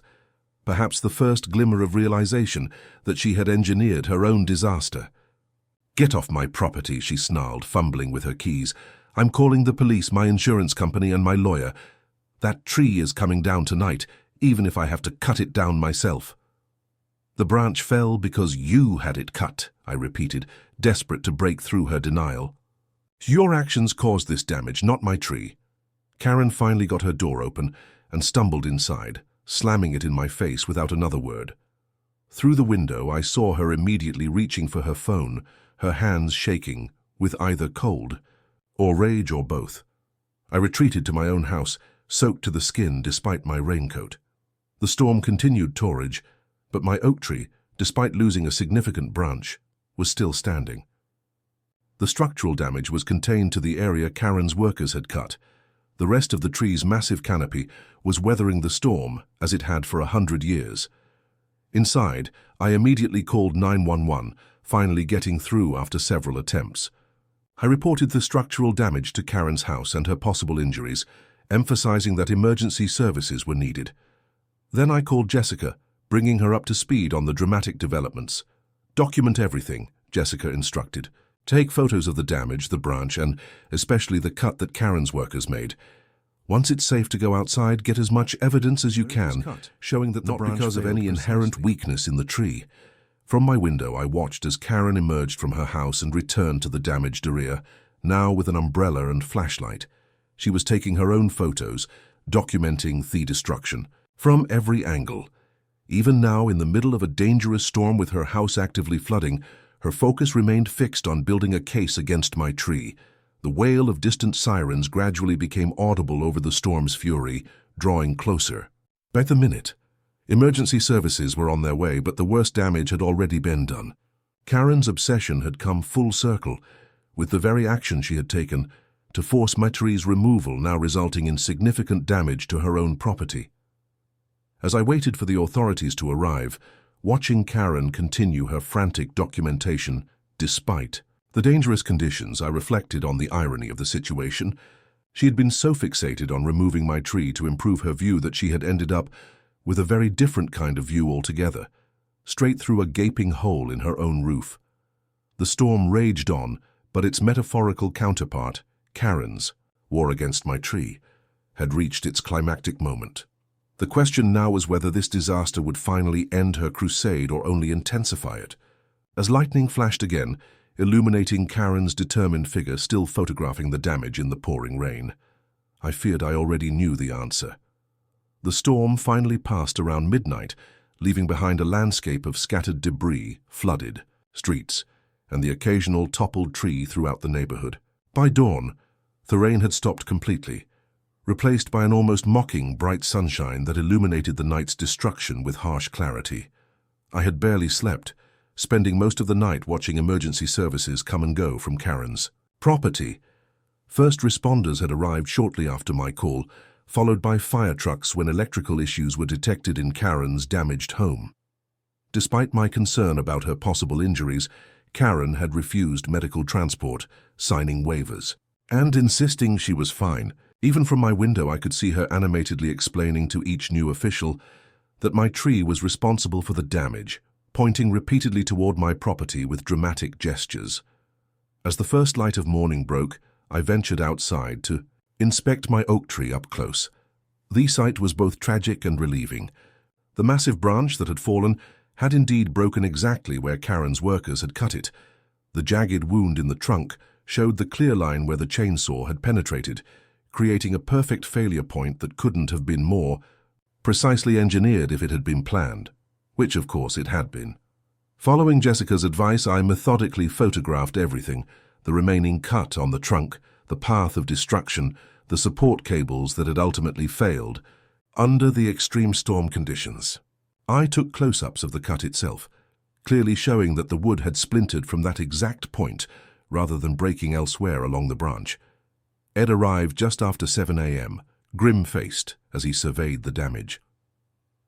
"Exactly what I was afraid of," he muttered, running his hand over the jagged wound in the trunk. The cut created a perfect hinge point. Under enough force, the branch had no choice but to fail precisely here. He began his own thorough documentation, taking measurements and core samples from both the fallen branch and the remaining trunk. "We'll need to prove the tree was structurally sound everywhere except the cut," he explained. "I can already tell you this branch was healthy. No internal rot, no insect damage, no disease. This was 100% caused by the chainsaw cut." As Ed worked, I noticed Karen emerging from her house. She looked disheveled, likely having slept as poorly as I had, but her expression retained that unsettling determination I'd come to recognize. She was already on her phone, gesturing dramatically toward both her damaged home and my tree as she paced her driveway. Even without hearing her words, I could imagine the narrative she was spinning. My phone rang. Jessica, checking in after the night's chaos. "How bad is the damage?" she asked without preamble. "Substantial," I replied, watching as Karen spotted me and Ed working near the tree. Her expression darkened, and she abruptly turned her back, continuing her animated phone conversation. "The branch crashed through her sunroom roof. There's water damage, structural damage, probably electrical issues too. And the tree. Ed's here now documenting everything. The branch broke exactly where it was cut, nowhere else. The rest of the tree weathered the storm perfectly." "Good," Jessica said firmly. "That's crucial evidence. What about Karen? Look, refused medical attention last night, and she's already making calls this morning. Looks like she's doubling down on blaming my tree." Jessica sighed audibly. "We're going to have visitors Not surprising. Today. Insurance adjusters, possibly code enforcement, maybe even more police. Don't volunteer any information beyond the facts. Karen's workers cut the branch without permission. You warned her about the danger before. The storm and the branch failed exactly at the cut point." As if on cue, a car with an insurance company logo pulled into Karen's driveway. A professionally dressed woman emerged with a clipboard and camera, nodding politely to Karen before beginning her own inspection of the damage. "Insurance adjuster. Just arrived," I informed Jessica. "Should I talk to them?" "Only if they approach you directly," she advised. "Answer factually but briefly. Don't volunteer opinions or additional information." By mid-morning, Karen's property had become a hub of activity. In addition to the insurance adjuster, a structural engineer arrived to assess the building damage, followed by a contractor who began taking measurements for emergency repairs. Karen led each new arrival on the same tour, pointing repeatedly toward my tree with animated gestures that I could interpret even from a distance. Finally, the insurance adjuster crossed the property line and approached me directly. She introduced herself as Diane from Homestead Insurance, her expression carefully neutral. Mr. Mitchell claims your tree caused significant damage to her property during last night's storm, she began, gesturing toward the fallen branch that still lay partially on Karen's lawn.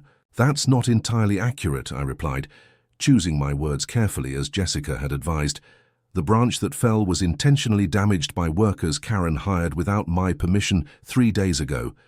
They cut approximately halfway through the branch before being stopped by police. Diane's professional neutrality slipped momentarily, her eyebrows rising in surprise. Do you have documentation of this? Extensive documentation, I confirmed. Police reports, arborist assessments, security camera footage of the cutting, and even text messages warning Karen specifically that the damaged branch might fail in the storm. I pulled out my phone, showing her the warning text I'd sent Karen just before the storm hit, including the timestamp and read receipt. Diane took notes with increasing interest. And you have documentation that these workers were hired by Ms. Mitchell specifically? Yes, I replied. There's an HOA emergency meeting transcript where she admitted directing the work, along with police reports from when officers responded to the trespassing call.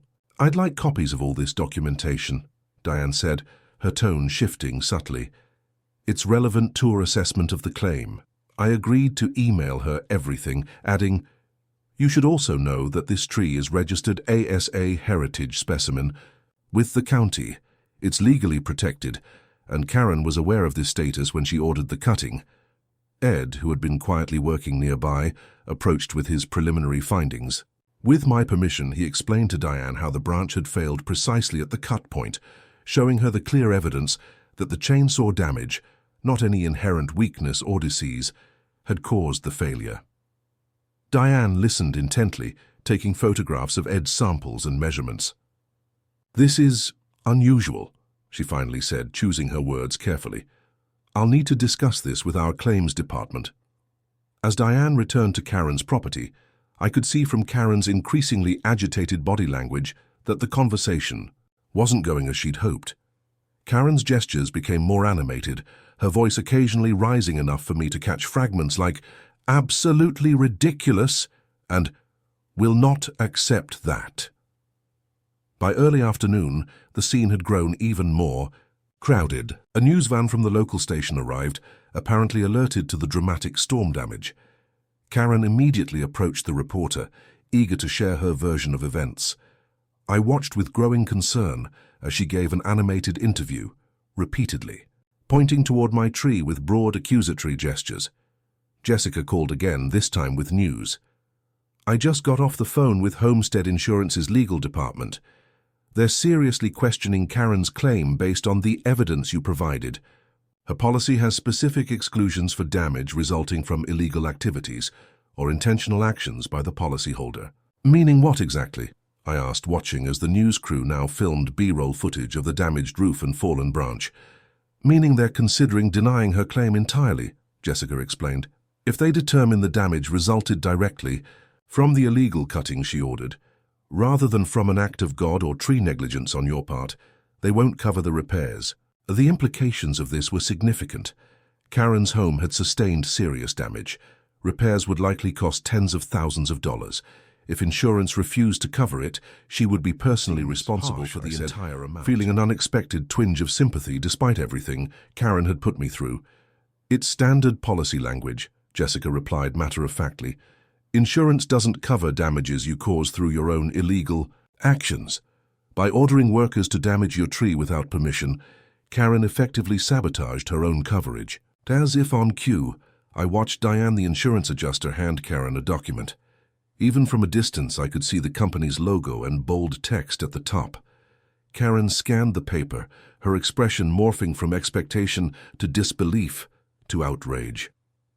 Think she just got preliminary notice of claim problems, I told Jessica, watching as Karen began shouting at the adjuster, who maintained her professional composure despite the verbal onslaught. Not surprising, Jessica responded. Listen, there's something else you should know. I received a call from the county prosecutor's office this morning. They're reviewing the police reports from the cutting incident and considering criminal charges against Karen for trespassing, property damage, and potentially fraud related to the forged HOA documents. This news caught me off guard. Criminal. Charges. I didn't report anything to the prosecutor. You didn't have to, Jessica explained. The responding officers filed their reports, including evidence of the forged documents and false claims of HOA authority. The prosecutor's office reviews all police reports that might involve criminal activity. The situation was escalating beyond what I had anticipated or even wanted. My goal had been to protect my tree and stop Karen's harassment, not to see her facing potential criminal charges and financial ruin. Despite all she had done, watching her world unravel so completely left me with mixed feelings. By late afternoon, the full extent of the damage to Karen's home had become clear. The structural engineer had posted bright red unsafe structure notices on her sunroom and adjacent areas, indicating that portions of the house were too dangerous to occupy. Karen would need to find alternative accommodations. Until repairs could be completed, repairs her insurance might not cover. As if the day hadn't brought enough drama, another unexpected visitor arrived just before sunset. A county vehicle pulled up, and a woman in an official uniform approached my property, clipboard in hand. "Are you the homeowner?" she asked, introducing herself as Patricia Hernandez from the County Environmental Protection Division. I confirmed my identity, wondering what new complication this might bring. "We received reports of damage to a registered heritage tree," she explained, gesturing toward my oak. "I'm here to assess the situation and determine if any violations occurred." I explained the entire situation, showing her the documentation I had compiled. Patricia listened intently, occasionally taking notes, before conducting her own inspection of the tree and the broken branch. "This is a clear violation of County Ordinance 27.3, she finally declared. "Unauthorized damage to a registered heritage tree carries significant penalties, including fines up to $1,000 per inch of trunk diameter. Given the massive size of my oak tree, with a trunk nearly 40 inches in diameter, the potential fine was staggering. I'm not looking to press additional charges," I admitted. "I just wanted to protect my tree." Patricia nodded sympathetically. "I understand, but we have an obligation to enforce these ordinances regardless of whether the tree owner pursues the matter. Heritage trees are community assets protected by law." She continued her inspection, taking numerous photographs and measurements. "The good news is that despite the loss of this significant branch, the tree itself appears structurally sound. There's no reason to consider removal or additional cutting. With proper care, it should recover from this injury." As Patricia was completing her assessment, Karen emerged from her house carrying several suitcases, which she loaded into her car. The red unsafe structure notice had forced her to find temporary housing elsewhere. She spotted me talking with the county official and marched across the property line, ignoring both the court injunction and basic boundaries once again. "Are you from the city?" she demanded, addressing Patricia. "Good. This tree is a hazard and needs to be removed immediately. Look what it did to my house." Patricia turned, her expression professionally neutral. "I'm from the County Environmental Protection Division, ma'am. I'm here to assess damage to a protected heritage tree." Karen's face flushed. "Heritage tree? It's a dangerous nuisance that destroyed my home." "Actually," Patricia replied calmly, "my preliminary assessment indicates the branch failed due to unauthorized cutting, not any inherent defect in the tree. And according to county records, this oak has been on the protected registry for over 30 years. Damaging it was a violation of county ordinance 20 processed this information." "What does that mean exactly?" "It means," Patricia explained, "that whoever authorized or performed the cutting could face significant fines and penalties. I'll be filing my report with the county prosecutor's office tomorrow." The color drained from Karen's face. "This is absurd. That tree attacked my house." "Trees don't attack houses, ma'am," Patricia replied, with the patience of someone who had dealt with similar situations before. "However, people who damage protected trees in violation of county ordinances do face consequences for those actions." Karen opened her mouth to argue further, but was interrupted by a call from across the street. Dennis from the HOA board was approaching, accompanied by 2 other board members. "Karen," Dennis called, "we've been trying to reach you all day. The board has scheduled an emergency meeting for tomorrow regarding your removal as president and potential expulsion from the HOA entirely. This final blow seemed to momentarily stun Karen into silence. The combined weight of potential insurance denial, structural damage to her home, possible criminal charges, county environmental fines, and now expulsion from the HOA she had ruled, for years finally appeared to break through her wall of denial and self-righteousness. Without another word, she turned and walked back to her car, shoulders slumped in a posture I hadn't seen before. As she drove away from her damaged home, I felt an unexpected and complicated mix of emotions, satisfaction that justice was being served, but also a strange emptiness, knowing that her obsession had cost her nearly everything. Dennis approached me after Karen left. "The board voted unanimously this morning to remove her permanently," he explained. "Her actions have exposed the HOA to potential liability, damaged our reputation, and violated numerous bylaws. We're also implementing new guidelines to prevent this kind of abuse of authority from happening again."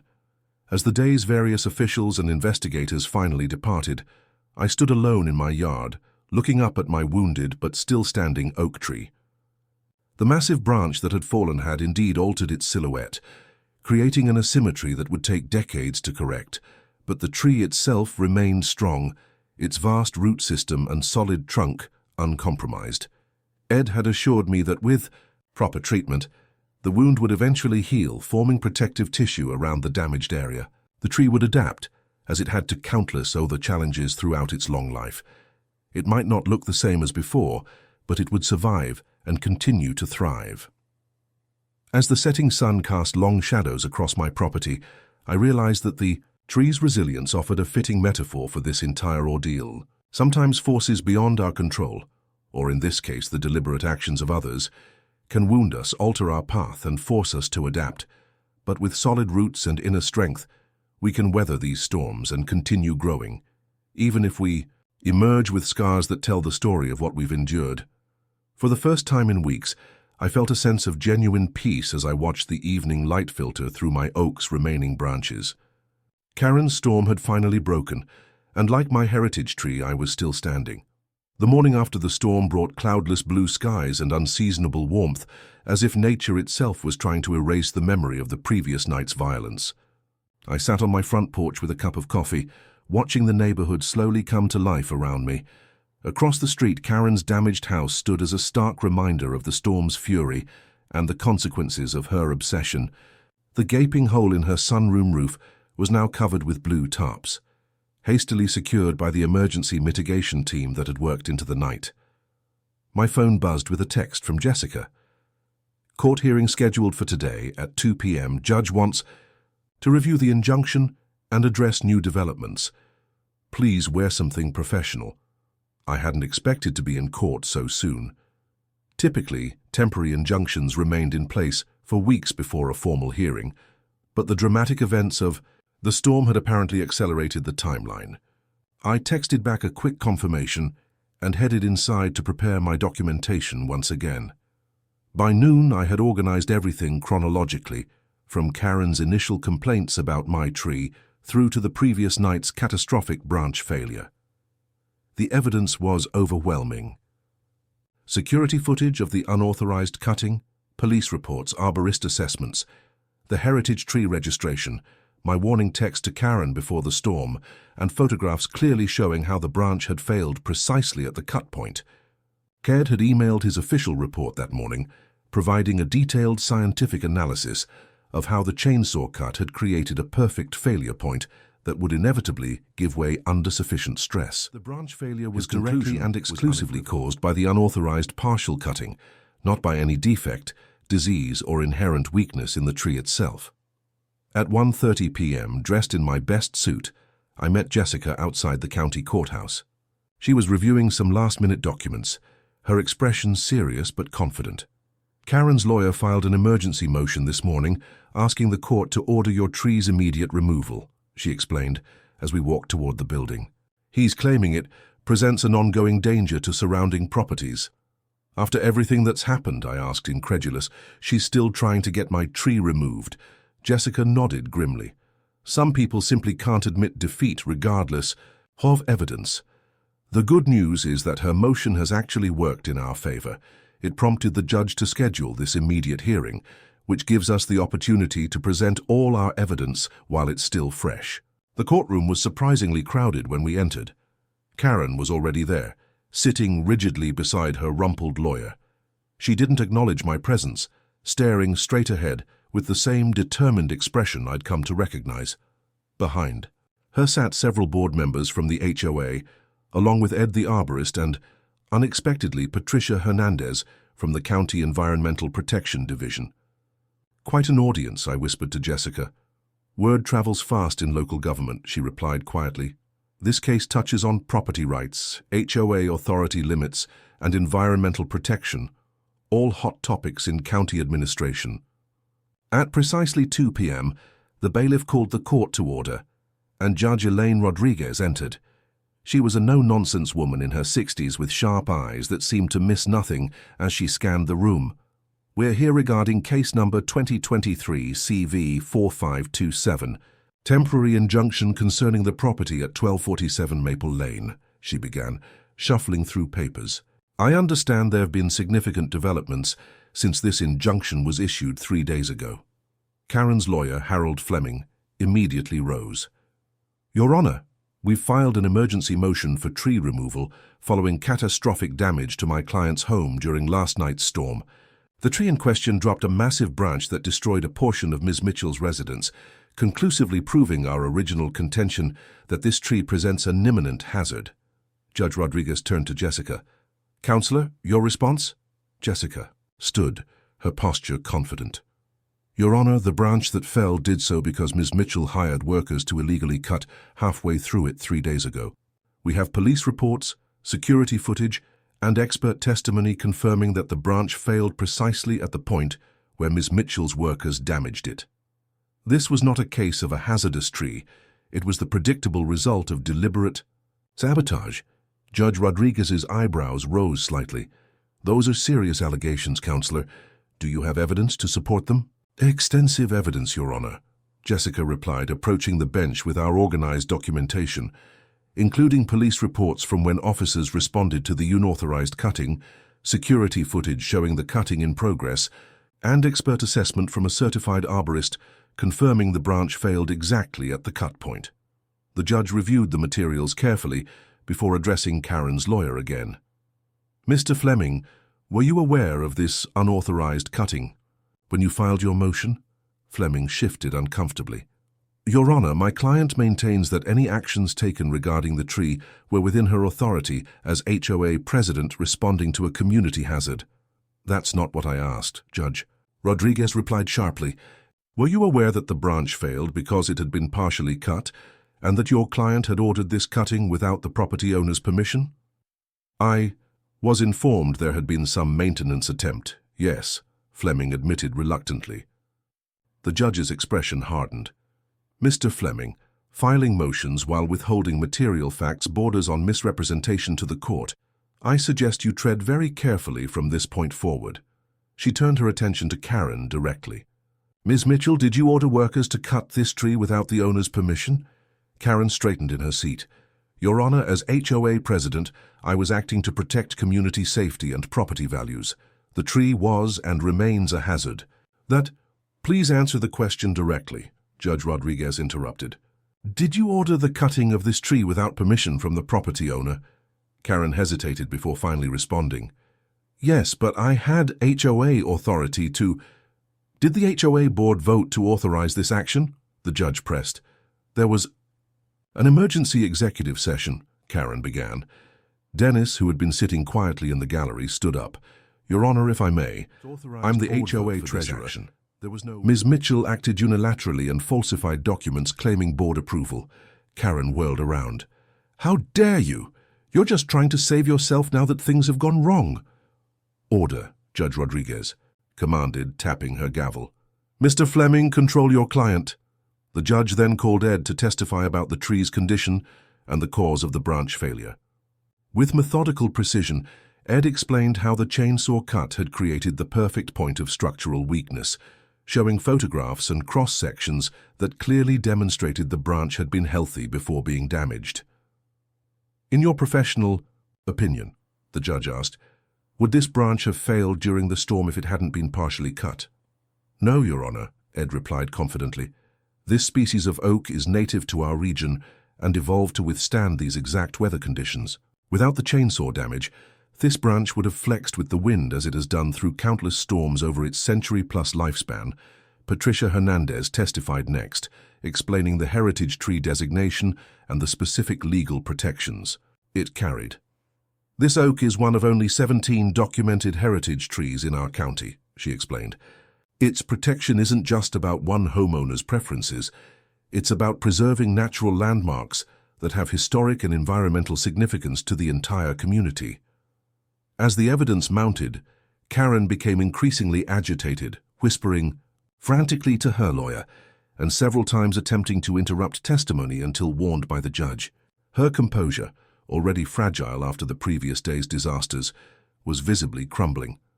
Finally, Judge Rodriguez called me to testify about the pattern of harassment and escalation leading up to the cutting incident. I described Karen's increasingly aggressive actions, from passive-aggressive notes to trespassing, from false violation notices to ultimately orchestrating property damage. And did you warn Ms. Mitchell about the potential danger before the storm? The judge asked. Yes, Your Honor, I replied, showing the text message I had sent. I specifically warned her that the branch her workers had cut could fail in the high winds and that it was facing directly toward her property. She read the message but didn't respond. By the time all testimony concluded, nearly 2 hours had passed. Judge Rodriguez reviewed her notes silently for several minutes before delivering her ruling. Based on the overwhelming evidence presented today, I'm not only upholding the original injunction, but expanding it. Ms. Mitchell is hereby prohibited from coming within 100 feet of the plaintiff's property or communicating with him in any way. For a period of 1 year, she turned to address Karen directly. Ms. Mitchell, your actions in this matter have been not just misguided, but potentially criminal. You trespassed on private property, ordered damage to a protected tree, falsified official documents, and then attempted to blame the property owner for damages that resulted directly from your own illegal actions. I am referring this matter to the District Attorney's Office for review of potential criminal charges. Karen's face had gone deathly pale. But my house, the damage, someone has to pay for the repairs. That, Judge Rodriguez replied coldly, is a matter between you and your insurance company. However, given the evidence that the damage resulted directly from your own unauthorized actions, I would not be optimistic about your claim's success. The judge then addressed the plaintiff's side. Mr. Harrison, do you wish to pursue civil damages against Ms. Mitchell for the harm done to your tree? I glanced at Jessica, who gave me a subtle nod, indicating this was my decision. After a moment's consideration, I responded, Your Honor, the heritage oak is already wounded and will require professional care to heal properly. I would ask only that Ms. Mitchell cover the arborist's fees for treating the damage her actions caused. Judge Rodriguez nodded. A reasonable request. I am ordering Ms. Mitchell to pay all costs associated with the tree's professional treatment, to be documented and submitted to the court for approval. With a final tap of her gavel, the judge concluded the hearing. This matter is hereby resolved with the expanded injunction to remain in place for 1 year. Ms. Mitchell, I strongly suggest you use that time to reflect on the consequences of your actions and to seek whatever counseling might help you develop a healthier relationship with your community. Karen sat frozen in her seat as the courtroom began to empty. Her lawyer was whispering urgently in her ear, but she seemed beyond listening, staring blankly at the table before her. In that moment, she looked smaller somehow, the imperious HOA president reduced to a woman, facing the ruins of the authority and control she had so jealously guarded. Outside the courthouse, Dennis and the board voted unanimously this morning to remove Karen as president and to initiate proceedings for her removal from the HOA entirely, Dennis informed me. Her actions have exposed the association to potential liability and violated numerous bylaws. Is that even possible? I asked. Removing someone from an HOA completely? In extreme cases of bylaw violations and actions detrimental to the community, yes, one of the other board members explained. It's never been done in our neighborhood before, but Karen's behavior has left us no choice. As we parted ways, Jessica touched my arm. "You were very restrained in there," she observed. "You could have pursued significant damages beyond just the arborist fees." I shrugged. What would be the point? Her house is already damaged, her insurance might not cover it, she's lost her position, and she's facing potential criminal charges. Adding a massive civil judgment on top of all that wouldn't bring me any satisfaction. Jessica smiled. "That's unusually merciful, given everything she put you through."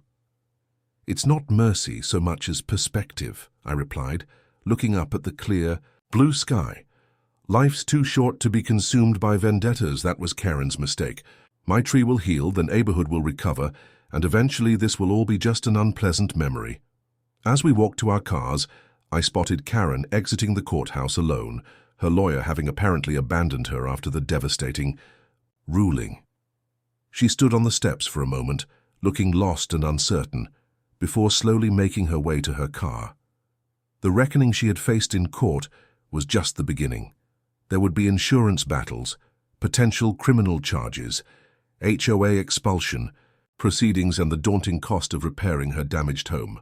But perhaps the most difficult reckoning would be internal, facing the reality that her own actions, driven by obsession and the need for control, had led directly to her downfall.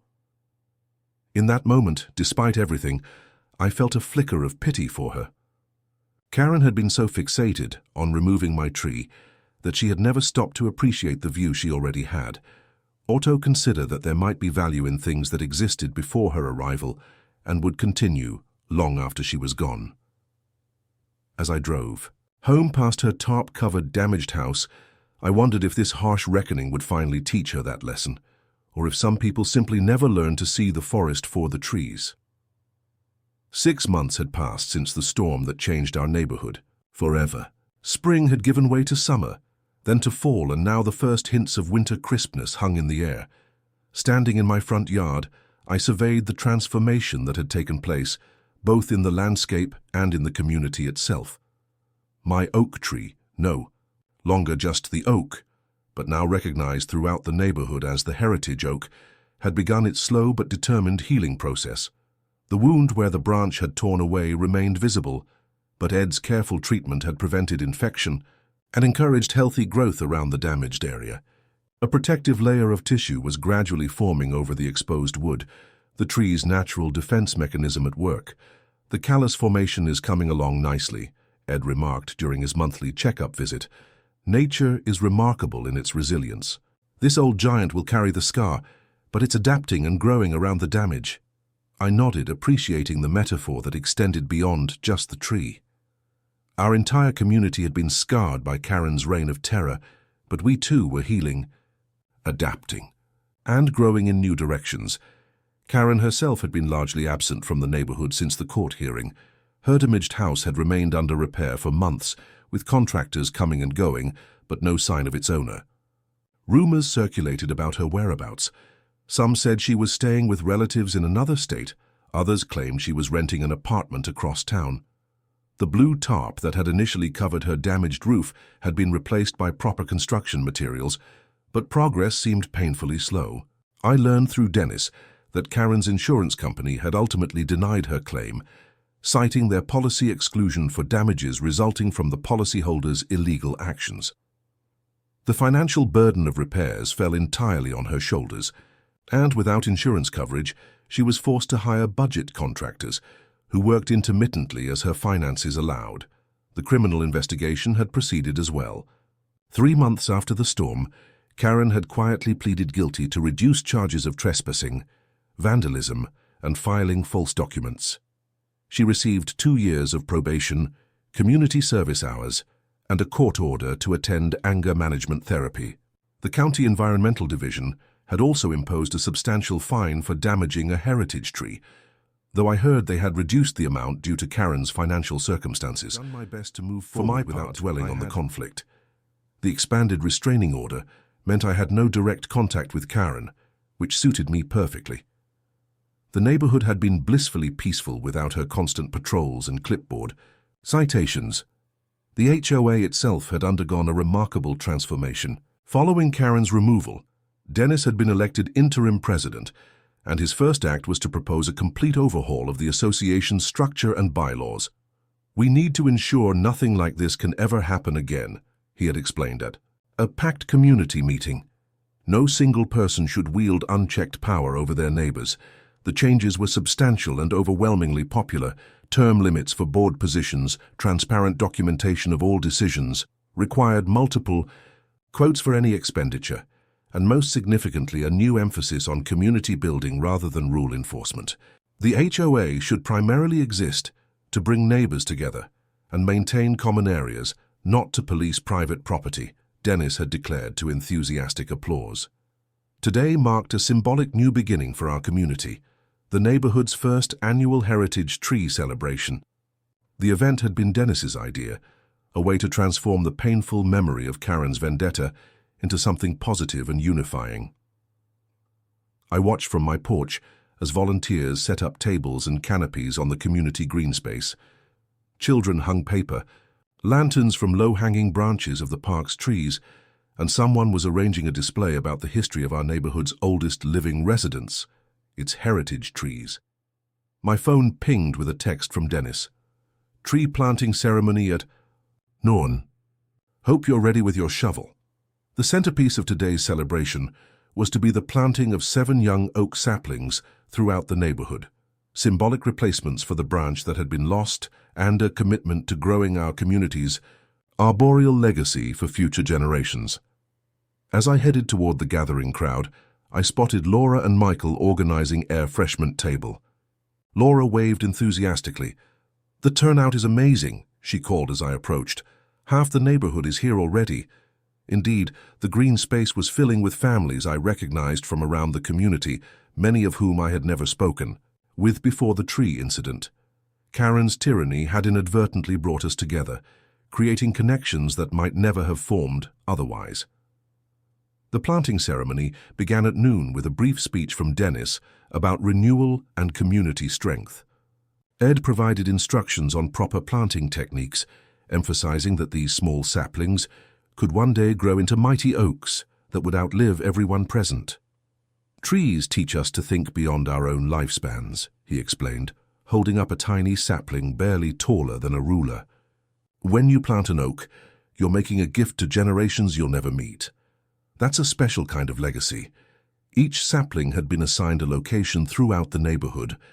Mine was designated for the corner of my front yard, positioned so that in time, decades from now, it might grow to complement its ancient neighbor rather than compete with it. As I dug the hole for my sapling, I noticed a car pulling up across the street. The construction vehicles that had become a regular fixture at Karen's house had all departed the previous week, the repairs finally complete after months of work. Now, a moving van had taken their place, and a realtor's sign stood prominently in the front yard. I paused in my digging, watching as the car door opened, and Karen emerged. It was the first time I had seen her in person since the court hearing 6 months earlier. She looked different somehow, thinner, her once immaculate appearance now simpler and less rigid. The severe blonde bob had grown out, softening the sharp lines of her face. Our eyes met briefly across the street. The restraining order meant she couldn't approach me, and I had no desire to speak with her anyway. But in that momentary glance I saw something unexpected. Not the burning resentment or hatred I might have anticipated, but something that looked almost like resignation, or perhaps even acceptance. Karen turned away, focusing on the realtor who had emerged from the passenger side of the car. They spoke briefly before entering the house together, presumably for a final walk-through before it officially went on the market. "Everything okay?" Laura asked, noticing my distraction. "Yeah, I replied, returning to my planting task. "Just saw Karen. Looks like she's finally selling her house." Laura nodded. "Dennis heard she bought a condo downtown. No yard, no HOA, probably for the best." I couldn't disagree. Karen and homeowners associations were clearly a combustible combination. Perhaps in a downtown condo with professional management, she would find more peace, or at least fewer opportunities for neighborhood feuds. With the hole properly prepared, I carefully placed spreading the roots gently before backfilling with the enriched soil Ed had provided. The tiny tree seemed almost absurdly vulnerable, its slender trunk no thicker than my thumb, a few perfect leaves reaching skyward with determination. "It'll need regular watering for the first 2 years," Ed advised, coming over to inspect my work. "But once it's established, it'll strengthen its own root system. Before you know it, it'll be drawing down carbon, providing shade, and creating its own ecosystem." "How long until it's full grown?" I asked, tamping down the soil around the sapling. Ed chuckled. "You won't live to see it. Oak trees take 50 to 100 years to reach maturity. What you're planting today is potential, not immediate gratification." The concept was humbling. This seemingly insignificant sapling, with proper care and a bit of luck, would still be growing strong when everyone at today's celebration was long gone. It would witness decades of neighborhood changes, weather patterns, and human dramas we couldn't begin to imagine. As the planting ceremony concluded, Dennis called everyone together for a dedication. A small bronze plaque had been created to mark the community's commitment to preserving its natural heritage. "This plaque will be installed at the base of the heritage oak," Dennis announced, "as our reminder that some things are worth protecting, even when it's difficult." Future residents might not know the full story, but they'll understand that this community values its living history. The plaque read simply, "The Heritage Oak, protected by community action, 2023. May it shelter generations to come." After the ceremony, the celebration continued with food, games, and neighborhood socializing. I found myself drawn into conversations with people I had barely known before, sharing stories and discovering unexpected connections. The invisible walls that often separate neighbors in modern communities seemed to have partially dissolved through our shared experience. Later that afternoon, as the celebration was winding down, I noticed movement across the street. Karen was leaving, her house for what might be the final time, the realtor locking up behind her. Before getting into her car, she paused, turning to look at the neighborhood gathering. Her gaze drifted toward my property, taking in both the ancient oak and the newly planted sapling near it. For a moment, I thought I saw the faintest smile cross her face, not the smug, self-satisfied expression I had come to associate with her, but something quieter, perhaps tinged with regret or even wisdom hard-won through difficult lessons. Then she got into her car and drove away, likely for the last time. "Good riddance?" Laura asked, appearing at my side with a plate of cookies. I considered the question, watching Karen's car disappear around the corner. Maybe, or maybe just a necessary ending to make way for new beginnings. As the sun began to set, casting long shadows across the neighborhood, I returned to my yard to check on my newly planted sapling. It stood straight and proud despite its small size, already fulfilling its purpose simply by existing and growing. Next to it, the massive heritage oak spread its remaining branches protectively, the afternoon light highlighting the scar where the fallen branch had once been. The wound was healing, the tree adapting, and new growth was already visible around the edges of the damaged area. Dennis approached, holding a watering can. "Thought your new tree might need a drink before nightfall," he said, carefully moistening the soil around the sapling. "Thanks," I replied. "Hard to believe something this small could someday grow as large as its neighbor." Dennis nodded thoughtfully. "Everything starts small. Trees, communities, positive changes. The key is nurturing, the right kind of growth." As darkness fell, the paper lanterns throughout the park began to glow, casting a warm, inviting light across the community green space. Neighbors lingered, reluctant to end a day that had somehow transformed a painful chapter into a celebration of renewal. Later that evening, after everyone had departed and the neighborhood had settled into quiet, I sat on my porch with a cup of tea, contemplating the contrasting silhouettes of the ancient oak and the tiny sapling in the moonlight. One had weathered a century of storms, human conflicts, and changing landscapes. The other was just beginning its journey. Both represented hope in their own way. The old tree demonstrating the power of resilience and endurance, the young sapling embodying potential and new beginnings. Together, they told a story not just about trees but about community, about the cycles of conflict and healing, destruction and growth that shape our shared experience. 2 weeks later, a moving truck appeared in front of Karen's former house. The property had sold quickly, despite or perhaps because of its newly renovated condition. I watched with curiosity as a young family with two small children who immediately began running excited circles around the front yard. The following weekend, I was raking leaves when the new neighbors approached my property line, waving hello. "We're the Patels," the husband introduced himself, extending his hand. "Arjun and Priya, and these are our children, Adi and Leela." I welcomed them to the neighborhood, offering to help with any questions they might have about the area. "Actually," Priya said, "we were admiring your magnificent oak tree. The realtor told us it has some special historical status." "It's a registered heritage tree," I explained. "Over 100 years old." "Amazing," Arjun replied, looking up at the sprawling canopy with evident appreciation. "We've always loved old trees. They bring such character to a neighborhood. One of the reasons we were drawn to this house was the beautiful, mature trees on the street." I smiled, struck by the irony. The very feature Karen had despised had become a selling point for the new owners. "Our children would love to hang a small swing from one of the branches someday," Priya added hesitantly. "Would that be something you might consider allowing?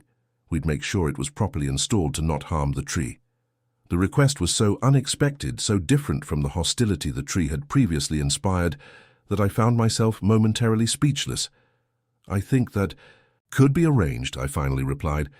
"The tree has weathered worse than a children's swing. It might be nice for it to bring joy rather than conflict." Their faces lit up with genuine warmth. "Thank you, and please, you must come over for dinner once we're settled. We'd love to get to know our neighbors." As they walked back to their new home, their children still marveling at the massive oak, they thought about how completely the neighborhood's energy had transformed. Where there had been tension and division, there was now connection and mutual appreciation. Where there had been rigid enforcement of rules, there was now flexibility and consideration. At the next HOA meeting, now held as a casual community gathering, rather than a formal tribunal, Dennis announced that the final paperwork had been completed for Karen's removal from the association. It was a subdued moment, marked not by celebration but by a collective sense of closing a difficult chapter. "I move that we focus on the future rather than the past," suggested one of the newer residents. "Perhaps we could use this as an opportunity to formally rename our group from Homeowners Association to Neighborhood Community Association, something that better reflects our new approach." The proposal was met with enthusiastic agreement. The shift from homeowners to neighbors, from association to community, perfectly captured the transformation that had taken place. As winter settled fully over the neighborhood, bringing the year to a close, I often found myself contemplating the silent wisdom of my oak tree. It had stood witness to decades of human dramas, weathering them all with the same stoic patience. The branch it had lost would never grow back exactly as it was, but new growth would emerge in unexpected places, creating different patterns of shade and light. One snowy evening, I received an unexpected piece of mail, a postcard with no return address. The message was brief, written in a hand I recognized despite having seen it only on warning notices and violation citations. "Some people never see the forest for the trees. I'm learning to appreciate both. K." I stood in the gentle snowfall, looking up at my oak's bare winter branches silhouetted against the darkening sky. Next to it, secured with supportive stakes, the tiny sapling stood waiting patiently for spring, its future growth a promise written in miniature. New beginnings sometimes emerge from painful endings. New perspectives can take root where rigid thinking once prevailed, and even the mightiest trees begin as vulnerable saplings, requiring protection and care before they can stand strong on their own. As I placed Karen's postcard in a drawer, I realized that the true victory wasn't in defeating an adversary, but in transforming a community. What had started as one person's stand to protect a beloved tree had blossomed into something far more significant, a neighborhood that understood the value of putting down roots, providing shade for others, and growing together toward the light.